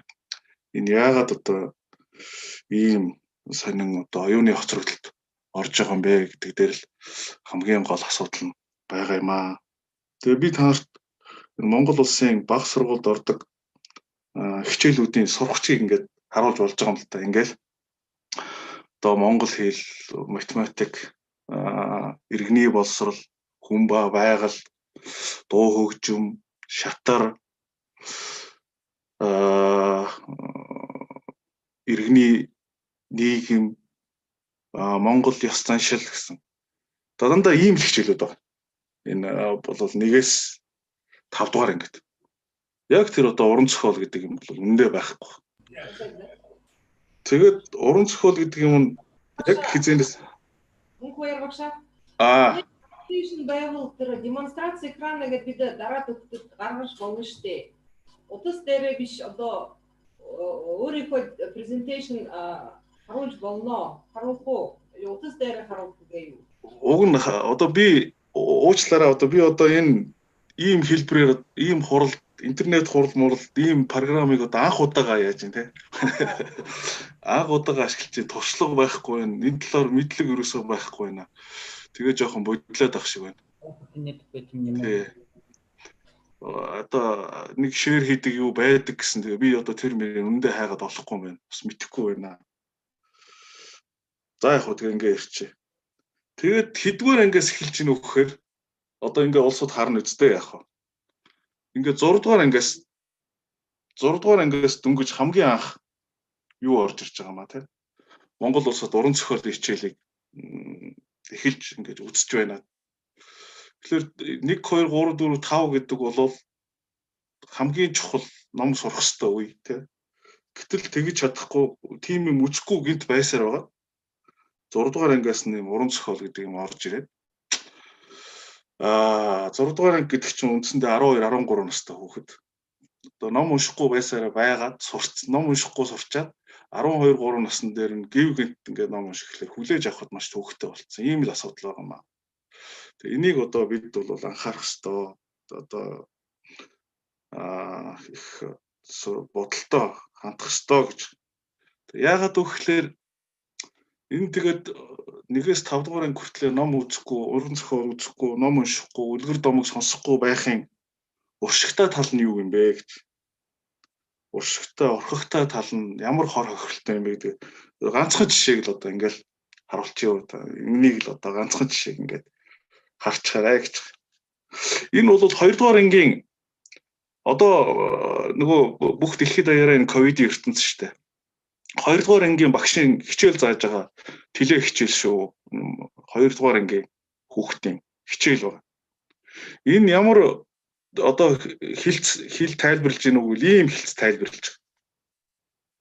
Ол зомгтой сайн яваад ирээрээ гэдэг үгийг багш 2 дугаар ангийн хичээл заахтаа ингэж тайлбарлаж байгаа. Ол зомгтой сайн яваад ирээрээ гэдэг үгийг юм болоод ирээрээ. Гэхдээ ууртаа яваад ирээрээ гэж тайлбарлаж байгаа. Тэр омог гэдэг үгийг багш болоод яаж ийнө вэхээр уур уцаарын уураар тайлбарлаж байгаа.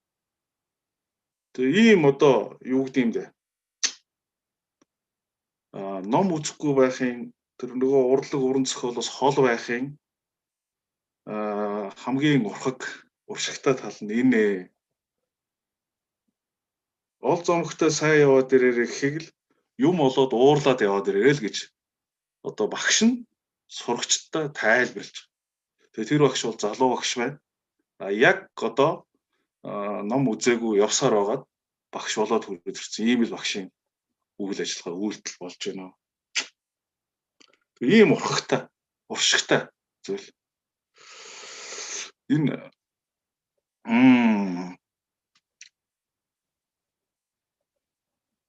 тэгээд та бүхэнд би нэг юу авсан юм аа.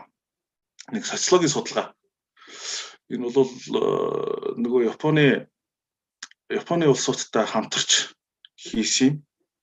Токиогийн гадаад судлалын багш тэр Окада гэдэг Монголын уран зохиол судалдаг багш байдаг, профессор багш. За энэ багшийн хамтлаг, за тэгээ Японы Монгол судлаачид, за манай хэл зохиолын хүрээлэнгийн залуучууд нэр хамтраад бас нэлээд хэдэн жилийн өмнө 2005-6 оны үед л авсан социологийн судалгаа байгаа юм. За тэрнээс хойш бас нэг ийм далаацтай судалгаа бусад газар бол хийсэн байх. Манайхан бол явсангүй. За үндсэн тэр хийсэн арга зүй бүх зүйл бол тэр Асахи сонины тэр социологийн судалгааны арга зүйгээр бол хийсэн нэг ийм юу байгаамаа. Социологийн судалгаа. Тэгээ энэ дээрээс би нэг ганц 2 3 хаан үзүүлэлтийг харуулъя гэсэн. Тэгээ энэ бол нэг амар үзүүлэлт шүү. Энэ бол хүүс ба насны бүлгийг харуулж байгаа. За энэ дээр бол юу гэж байна вэ гэхээр 6-аас 15 насны хүүхдийн уншилт нь 70-аас дээш насны хүмүүсийн уншилттай адилхан байна гэж гарч байна. Энэ одоо судалгааны дүнгээр бол нэг ийм дүн гарсан. Энэ бол бас л амар шүү. За дараачийн нэг зүйл нь нэг ийм юм, нэг дүнэлт нэг ийм зүйл гарсан. Өдөрт 3-аас 4 цаг интернетд ордог хүмүүсийн 60-аас 70% нь 10-аас 15 насныхан байна гэсэн. Энд чинь бол одоо 2006-7 оны үеийн орчин шүү дээ. Тэгээд тэр үеийн интернетийн байдал Монгол улсад ямар байсан өнөөдөртөө бол зөөрлөхгүй байгаа ийм юм шүү дээ. За нэг ийм зүйл, ийм дүгнэлт бол гарсан. Тэгээд л ерөөсөө бас нэг сонирхолтой байж болохоор нэг асуулт байна. Энэ та бүхэн за Бурятийн, Халимгийн, Өвөр Монголын ном бүтээлийг одоо монгол хэл дээр орчуулснаар нэг хэл дээр нь монгол хэл дээр орчуулснаар уншиж үзсэн үү гэсэн асуултанд энэ 85% нь үгүй гэсэн шүү. Үгүй гэж хариулсан. Ийм хариулттай байгаамаа. Тэгээд ингээд үзэх юм бол үндсэндээ юу? Энэ судалгааны эцсийн дүн бол юу харуулсан гэхээр монгол хүүхэд ном уншихгүй байна гэдгийг л үндсэндээ хэлээд өгсөн. Ийм байгаа. Тэгээ 2016 оноос хойш өнөөдөр 15 жил өнгөрчлөө. Тэгээ 15 жил өнгөрөхөд бол байдал бол нэг ягааг байх гэж бодож байна. Бараг хандлага бол өөрчлөгдөг байх гэж бодож байна. Яагаад гэвэл хичээл нь орохгүй байна. Хичээл нь орохгүй байгаа учраас хിവэрэ байна гэж. Тэгээд ер нь үндэсний урлаг, уран зохиолыг хайсны одоо хор хохирол, уршиг сургамжийн бас нэг одоо жишээ нь юу юм бэ гэвэл за энэ шттэ тий.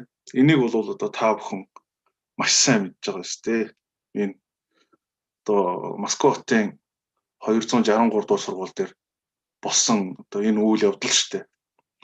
Энэ бол одоо мөн аимшигтай жишээ мөн шүү дээ, тийм ээ. Тухайн үед бол Сочигийн олимп болох гэж ирсэн те.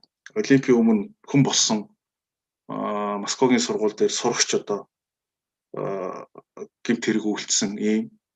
Тэгээ энэс сургамж аваад одоо маш олон арга хэмжээнүүд гарсан байдаг те. Энийг бол та бүхэн бол маш сайн мэдж байгаа.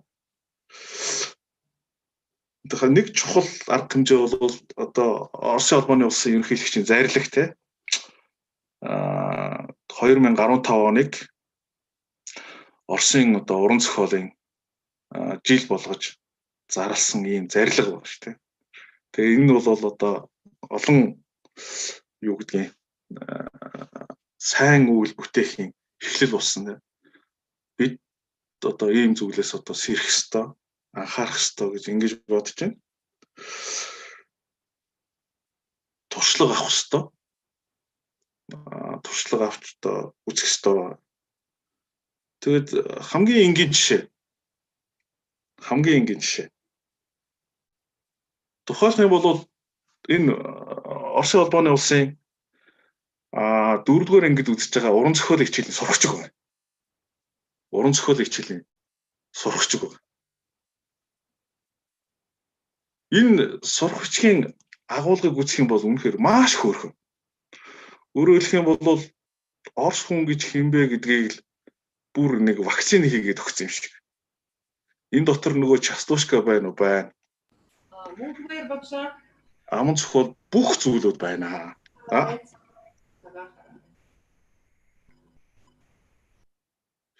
За би жоохон хурдлаа. Ойлголоо. Тэгээд дэргэд яг ийм дэвшилттэй үйл ажиллагааны туршлага байна. Бид энэ сайн туршлагыг авч нутагшуулах ёстой. Авах ёстой. Тийм учраас одоо маш шаргуу, хурдан шаргуу зөв эрч хүчтэй ажиллах ёстой гэж ингэж байгаамаа. Тэгээд ганцхан хавцуул хийя л гэж бодсон. За энийг ячдаггүй. Энэ юу? Монгол улсын 8 дугаар анги хийгээд Оросын албаны улсын 8 дугаар ангийн хүүхдийн сурагчийн харьцуулал байна. Энэ нь бол Монгол улсын 8 дугаар ангийн сурагчийн ном. Энэ нь бол Оросын албаны улсын 8 дугаар ангийн сурагчийн ном яа. Тэгэд Монгол улсын 8 дугаар ангийн сургуулийн сурагчийн энэ ном ба штэ. Энэ ном 4 үйлрэлд хичээлийн 1 бүтэн жил хэрэглэгдэнэ. Номын хуудасны хэмжээ 130 хуудастай. Гэтэл Оросын албаны улсын 8 дугаар ангийн сурагчийн энэ ном бол зөвхөн эхний 2 үйлрэл хэрэглэгдэнэ. Номын хуудас нь 390 хуудастай ном. За энэ дээрээс л одоо зөвхөн номын хуудасны хэмжээнээс л агуулгын багтаамж нь харагдана. Маш одоо ялгаатай байгаа нь харагдана. Тэгэхээр бид одоо хөгжиж дэвших тухайн асуудал бол маш одоо юу гэдэг юм бэ? Дэндүү хоцрогдсон байна. Тэгэхээр ийм байж болохгүй. Тэгээд бидний одоо суралцах хамгийн одоо наацхийн жишээ бол та бүхэн байна. Тэгээд энэ талаар одоо маш өргөн хэмжээнд хамтарч ажиллах хэрэгтэй байна л гэсэн ийм зүйлийг хэлэх гэсэн юм аа. Тэгээд маш их баярлалаа. За тэгээд дээрээс өгшөө та гол агуулгын юу яахгүй юу нөгөө ихтгэлийн товчлоос орчуулад хилээд өгөх нөө гэж ингэж хүсэж байна. Тэгээд анхаарал тавьсан баярлалаа. Уважаемый профессор из Монгольской академии наук выступил на тему национальное литературное образование, проблемы и перспективы в Монголии на примере средних школ Монголии. И если в двух словах, значит, сказать, о чем шла сегодня речь в его докладе, о преподавании монгольской литературы в школах, средних школах Монголии. Мухбаяр отметил то, что литературу изучают в Монголии только с 6 класса, то есть с 1 по 5 класс монгольская литература как учебный предмет, к сожалению, не ведется. Более того, с 5 класса по 12 класс ведутся уроки по монгольской литературе, и для сравнения на своем телефоне, поскольку Мухбаяр признался в том, что он впервые участвует на такой площадке Zoom, поэтому презентацию он не смог сделать и продемонстрировал на экране свой телефон. То есть, как вы заметили, там были сделаны фото учебников по монгольской литературе старших классов с 5 по 12 классы, с 6 по 12 классы. И ученый констатировал тот факт, что, к сожалению, при сравнительном анализе учебников русской литературы, монгольской литературы, значит, учебники по монгольской литературе во многом проигрывают.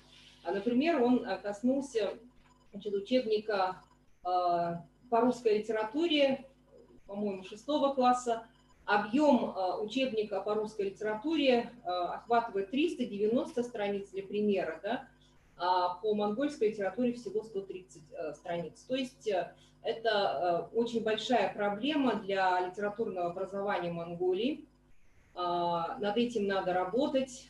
Если раньше в средних школах Монголии все-таки учебный предмет литература, монгольская литература велась с 1 класса по 12 класс, там 12-годовой цикл обучения в средних школах Монголии, в последнее время, значит, вот такая вот система. Кроме того, профессор Мухбаяр коснулся исследования японского монголоведа профессора Акаты из Токио, который проводил исследования в течение нескольких лет в Монголии. Значит, социологические опросы были сделаны среди взрослого населения, среди учащихся школ. И результаты тоже он демонстрировал на своем телефоне. И там кое-какие выводы. Допустим, 80%, там были такие вопросы: знаете ли вы монгольскую литературу, Читали ли вы? Да, читали ли вы писателей монголоязычных народов, допустим, монголов внутренней Монголии, Бурятии, Калмыкии, и 80% опрошенных ответили, 85 ответили, что никогда не читали и даже не слышали. И вот, значит, был упомянут год литературы, который проводился у нас в стране, в России, и поэтому, значит, в сравнительном анализе, сопоставительном анализе, значит, состояние литературного образования в Монголии желает быть лучшего, если очень кратко сказать о докладе нашего Мухбаяра. Спасибо большое. Спасибо, Лариса Цимжитовна. Спасибо нашему коллеге, профессору из Академии наук Монголии, господину Батыржаву, Мухбаяру Батыржав. Слово предоставим Сергею Саяновичу Балданову, кандидату исторических наук, доценту Байкальский колледж туризма и сервиса, сын Саяна Джимбевича Балданова. Воспоминания об отце, профессоре Саяна Джимбевича Балданове. Пожалуйста, Сергей Саянович, вам слово.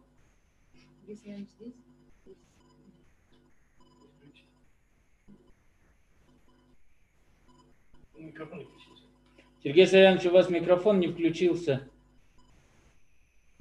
Это кто вот это делал? Сергей Саянович, микрофон включите, пожалуйста, сами на своем экране, в нижнем левом. В нижнем левом углу. Технический. Пожалуйста.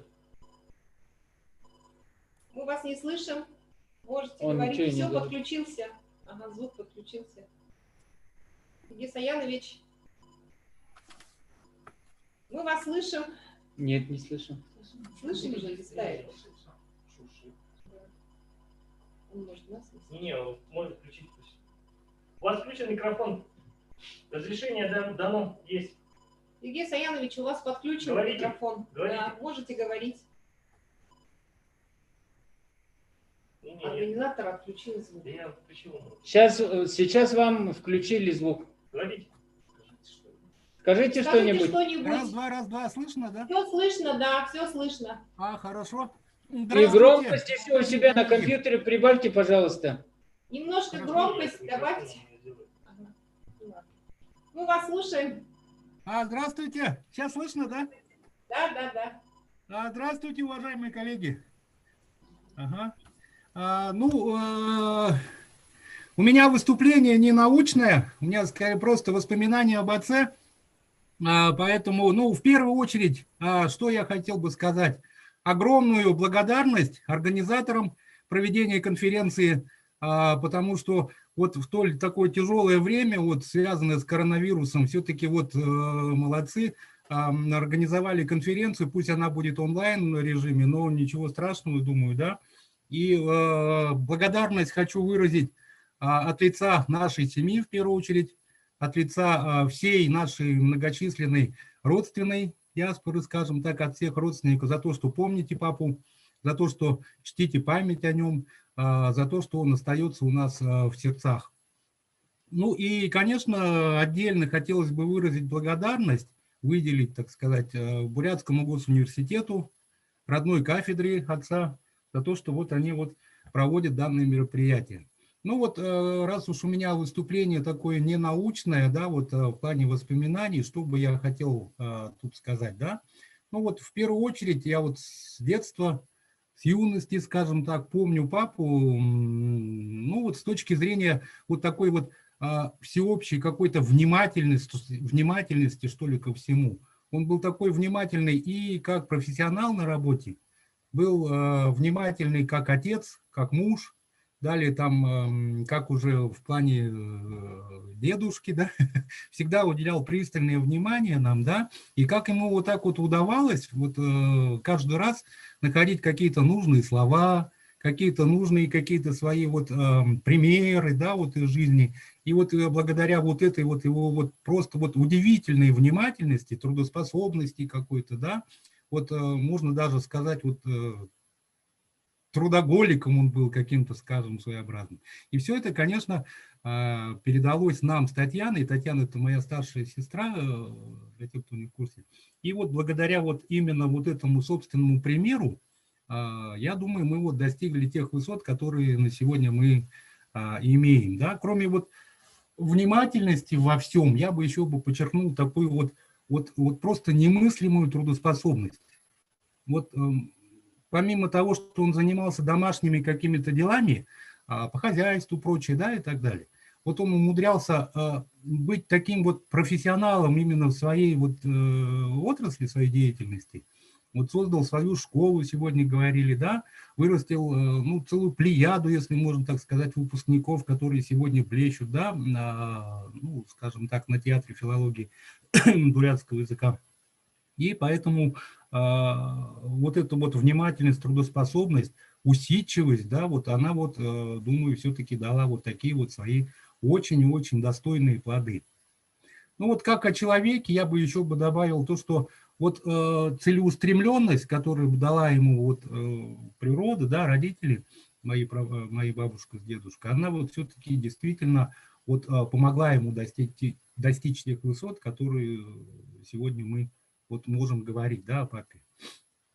Ну и здесь еще бы я вот добавил в плане характеристики вот отца как человека в целом. Вот еще раз, я вот все время удивляюсь, и вот еще раз повторюсь, да, то, что он был таким человеком, который вот как-то умудрялся в себе, вот вроде бы, вы хорошо, наверное, помните, он вроде бы маленького роста такой, да, дома иногда мы говорили, Мане, Наполеон, такое было.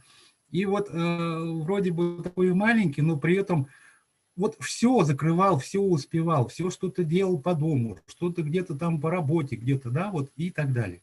Вот, вот эта вот черта, вот я вот еще раз, может, повторяюсь, она вот нам передалась все-таки, да, вот нашей семье, внуки сейчас тоже вот, к сожалению, не удалось ему вот дожить до наших дней, на 4 курсе учатся, все хорошисты, пятерочники, вот такая вот черта. Дальше я бы вот еще сказал, что отношение к Саян Джембеевичу со стороны всех наших вот многочисленных родственников, родовых, да, оно всегда вот очень-очень высокое, все относятся к нему с такой вот трепетной любовью, потому что все благодарны, потому что он помогал получить образование, выучиться, стать человеком, на ноги подняться. Все всегда вот относятся с такой глубокой признательностью. То, что вот касается вот внутренней семейной жизни, вот папа вот всегда говорил, вот подчеркивая, да, вот любовь, уважение к маме, к Софье Дашевне, он говорил вот, ну вот, попытаюсь сейчас дословно вспомнить, «Мини СВГ УВБХД, если бы не было мамы Софьи Дашевны, то бы хум зангар, им состояться бы даже не смог, я извиняюсь за ломаный бурятский, практики в последнее время мало.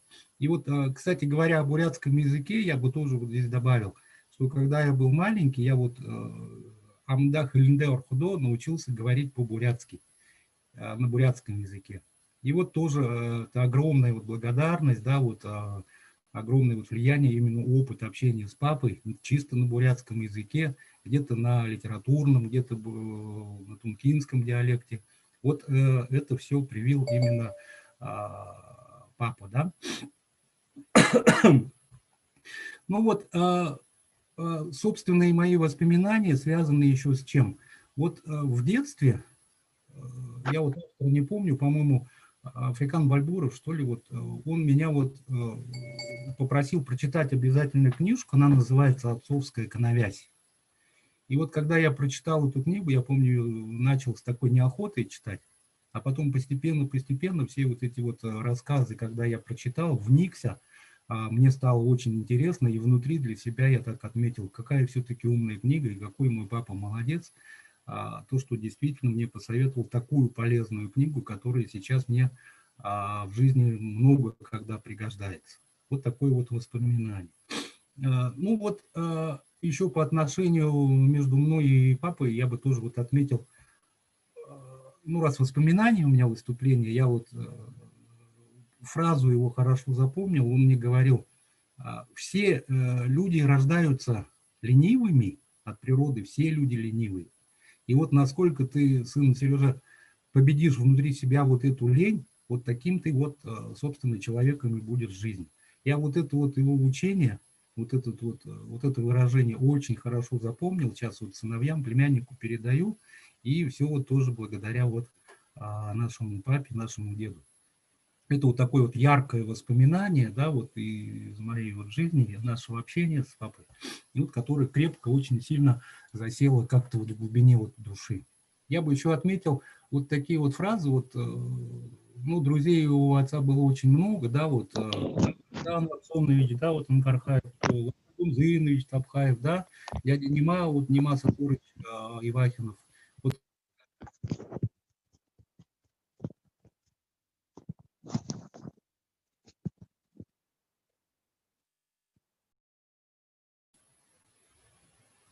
Появился звук, да? Да.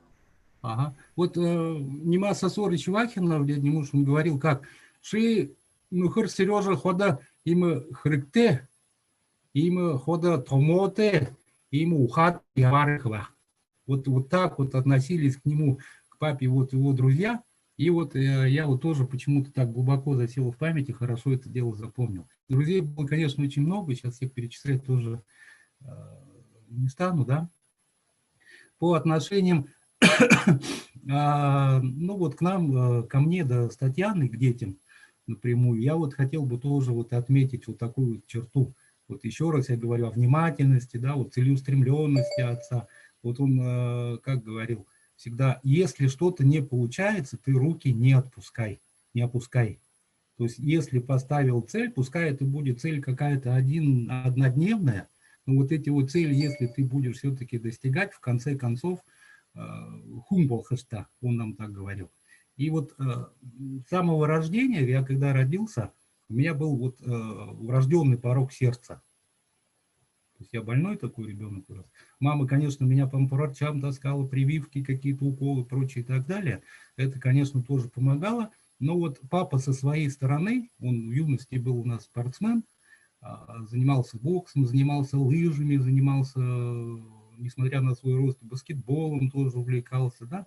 И вот он именно привил ко мне вот такую вот любовь к спорту. Впервые, когда я встал на коньки, это вот благодаря папе, вот Локомотив, такой каток крупный, там есть в железнодорожном парке. Там он не уставал, постоянно водил меня туда на каток, учил меня вот спортивной вот этой жизни. Дальше мы по выходным с Татьяной и с папой выходили на лыжи, ну, в прямом и переносном смысле, на лыжню он меня, собственно говоря, и поставил. Вот благодаря вот папе я вот сейчас у меня отсюда здоровье, ну, скажем, нормальное тогда, вот тоже вот такое вот воспоминание своеобразное. То есть я вот этими вот воспоминаниями, какими-то примерами из жизни, которых много, я сейчас все рассказывать не буду, я вот хочу подчеркнуть, что именно вот своей внимательности, своей какой-то целеустремленности, чуткости, да, вот сердце было очень чуткого человека, легкости на ногу, вот благодаря именно вот этим каким-то внутренним чертам отца, мы вот с Татьяной и остальные родственники вот имеем место вот быть, да, такими, какие есть. Ну, что еще тут можно сказать-то? Ну, вот в плане того, что каких-то вот, скажем, вот домашних дел я бы вот подчеркнул вот такую вот какую-то вот способность, да, папы, который вот, ну, вот тоже глубоко засела как-то в сердце. Вроде бы он всегда занимался, сидел в кабинете у себя, что-то пишет там, что-то там подчеркивает, читает и так далее, прорабатывает всевозможные мельчайшие детали. Ну, не зря первая монография называлась, да, художественные детали в бурятской прозе. Прорабатывал детали и при этом как-то умудрялся все-таки быть с нами. Вот сидит в кабинете, что-то делает, пишет, и его вот это присутствие, оно все время как-то вот чувствовалось.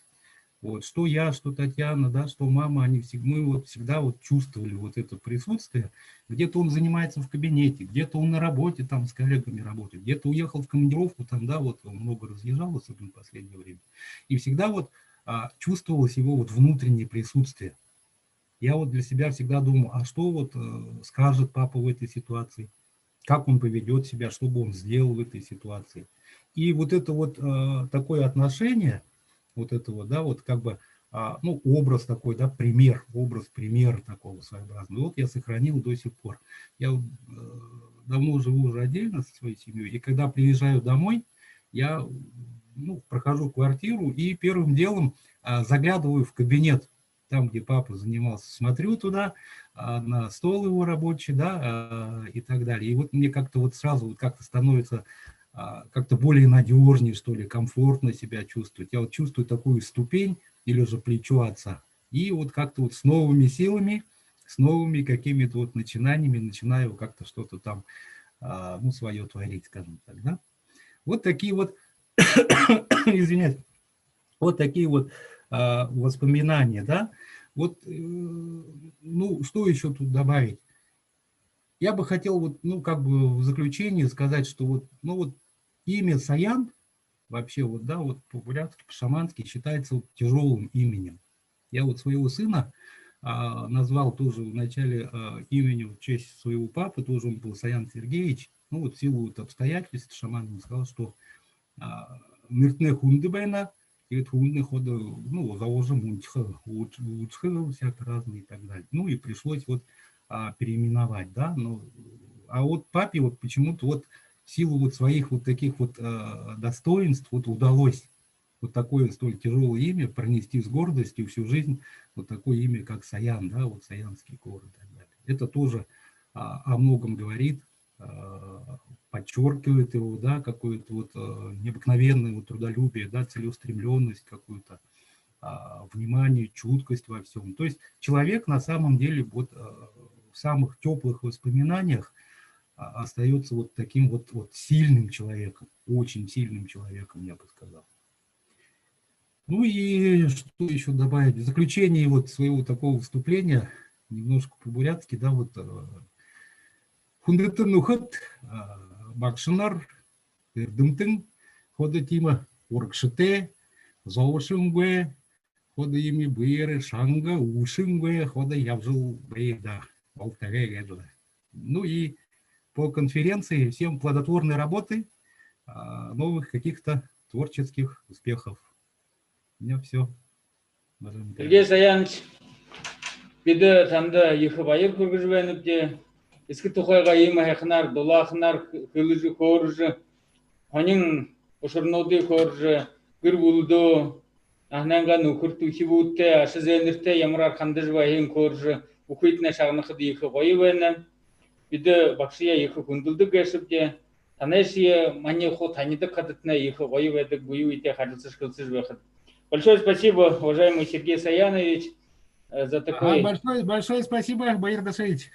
Очень приятно видеть ваши лица, все знакомы, давно не виделись, поэтому я так смотрю, прям радуюсь, так душа радуется. Спасибо, Сергей Саянович, за такие теплые воспоминания.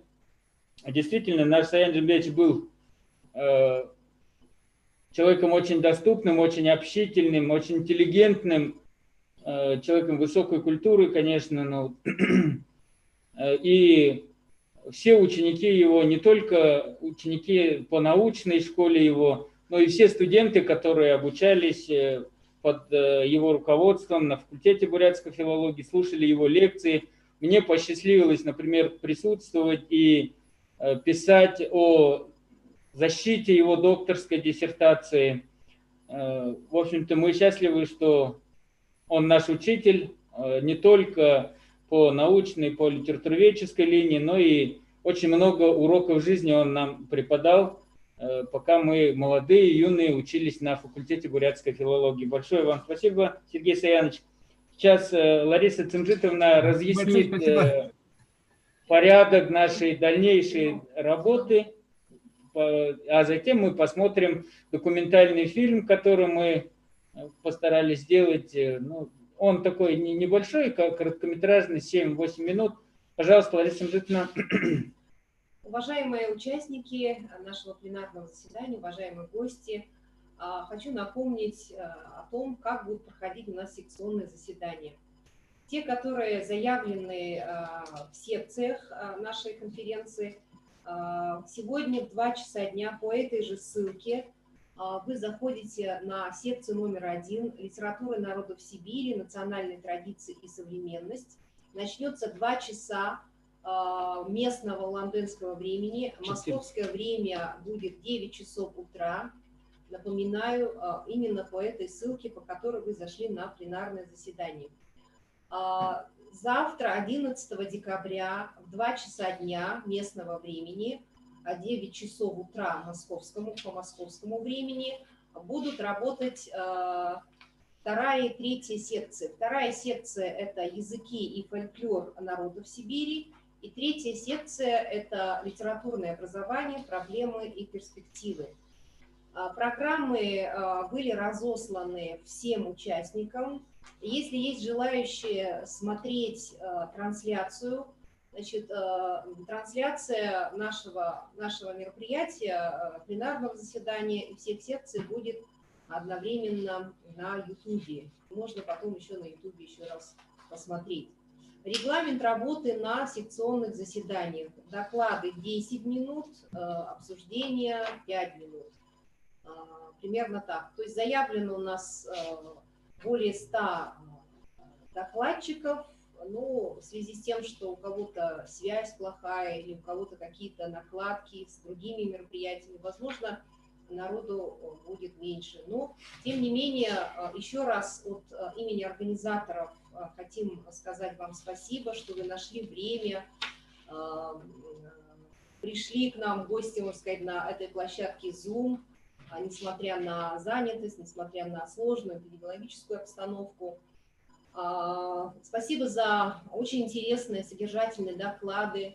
Все вместе мы вспомнили нашего уважаемого коллегу, профессора, доктора филологических наук, который очень много сделал для бурятского литературоведения, для литературоведения сибирского региона, российской науки. И то, что сегодня все вспоминали добрым словом о нашем учителе, это, конечно, очень много значит для нас, для его учителей, для его учеников, простите, для родственников, которые тоже подключились сегодня на площадке Zoom, видят, слышат это. И от имени организаторов, значит, мы подготовили фильм, документальный фильм о Саяне Жембиевиче Балданове. Пожалуйста, мы представляем этот фильм для вас, для всех наших участников, гостей, родственников, учеников, коллег Саяна Жембиевича Балданова. Саян улың ургумжыты, саған заяты бақшымне.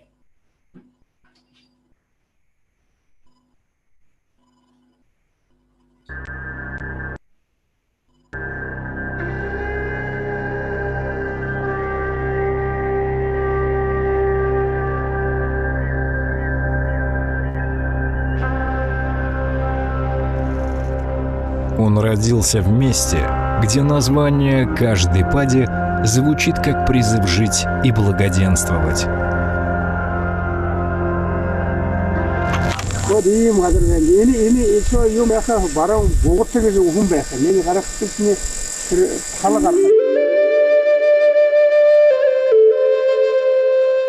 Белая стена — это 7-й водопад.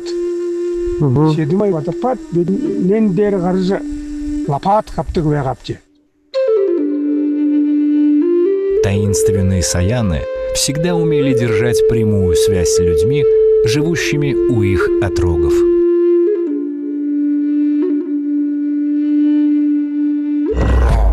Сарсун бенеге бит сарсун. Теперь ходим до желтый камень. Вот, а как это начнет мрачнеть, темнеть, и обязательно ненастье.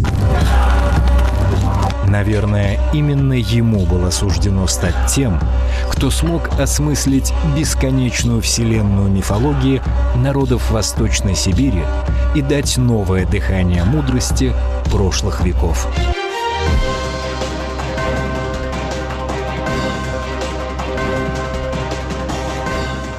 Саян Жембиевич Балданов проработал в Бурятском государственном университете 48 лет. То есть он прошел путь от должности ассистента до должности профессора. Саян Жембиевич Балданов ганцышье мудейже илите их ирдымтын байханга хажугар оро быштык сетхулшын кон байхын талам билик ихте аяқтыр биликте тем бакшы хитхылшы хутулварилыкшы байханга шатып. Саян Жембиевич Балданов был признанным ученым, труды которого были известны не только в Бурятии, но и во всем научном мире, в России и за рубежом. Саян Жембиевич, как человек пытливый, с молодости, с детства, я бы сказал, он очень интересовался вопросами литературы, языка, истории, культуры. И вот эти его устремления постепенно сложились в определенную научную деятельность, и в результате сформировалась научная школа Балданова Саяна Жембиевича. С детства Саян Жембиевич был не только пытливым, но и чрезвычайно спортивным. Страсть к лыжному спорту и велосипеду пронес через всю жизнь. Школ дуржвахда велосипедер ийгэж ирдэг бай. Хэрнээ хоёр хүн нэг педаль дарахаар нөгөөдийн чижид на багажнике второй педаль нажимает. Он мыслил широко и непредвзято. Именно так, как мыслил тот, на кого очень похожи тункинские мужчины.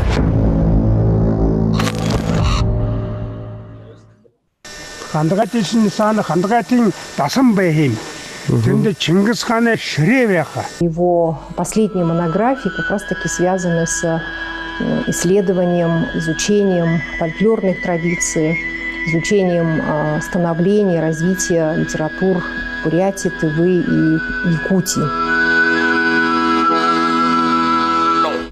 Когорта учеников продолжает дело жизни своего учителя.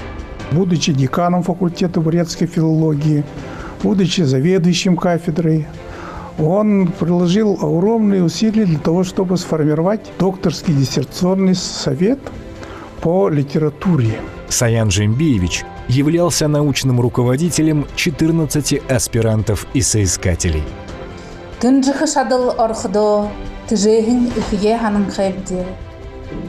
Дилисы ырдым алхыдо, дыгжейн бакшия, мактын хайпти. Гунзуги мадысые манытты, оркшта, шавинарта, дамжолжы шадахан, шумжилха аргыйен, олжы зубор, харолжы шададык вэхентим иха шадаварте кун байгагышкалка. В советское время в литературоведении существовало такое определение, что литературы народов Сибири, Дальнего Востока и Крайнего Севера являются младописьменными литературами. Заслуга Саяна Жембиевича в том, что он разработал совершенно новый принцип. Называть эти литературы не младописьменными, не новописьменными, литературами фольклорной традиции. Высказал такую точку зрения, что литературы Сибири, они имеют единые фольклорные традиции. Человек такого уровня сознания не мог быть просто человеком.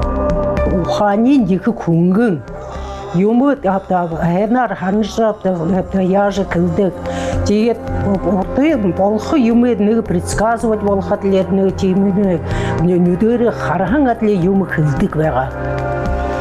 Хаяни зүүдэндээ шүсдэг хангууд нэг тиймэр хуймэл ходо би замшааталдаг юм.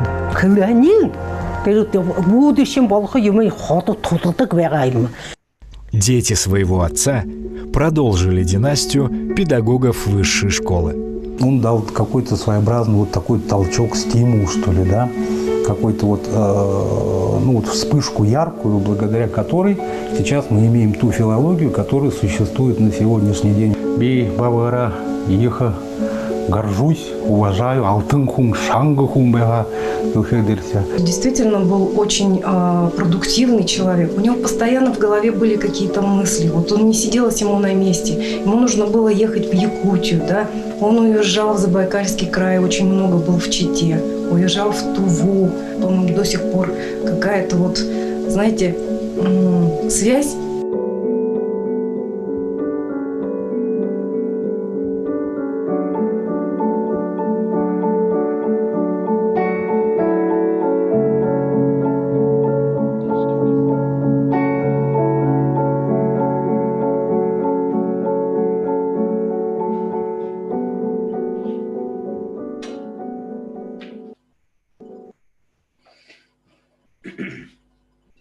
Құрылданымны еркім күндеті хавадықшыт.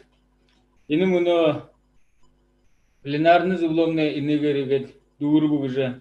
Толы табығдыңды ажывайдылдытны, гүрбұлны ұттытны, зал жарғыл. Ойдытны лұрын қиы, күжівайғын үрдім шынжыл қиы, бақшайын ажылдытны, асыр ехы амжылты бұлтындытны күскідорын көріні.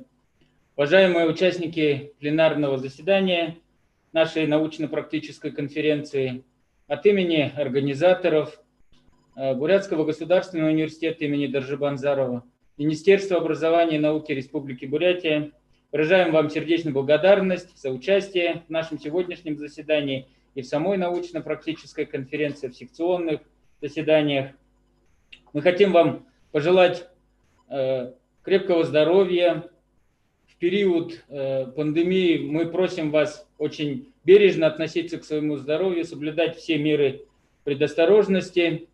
Хотим вам пожелать успехов в научной, педагогической деятельности и, конечно же, успехов на нашей конференции, на секционных заседаниях. Лариса Цымжитовна, наша уважаемая доцент, наш учитель тоже вам все разъяснила. Спасибо вам большое. На этом пленарное заседание научно-практической конференции считается закрытым. Благодарим вас.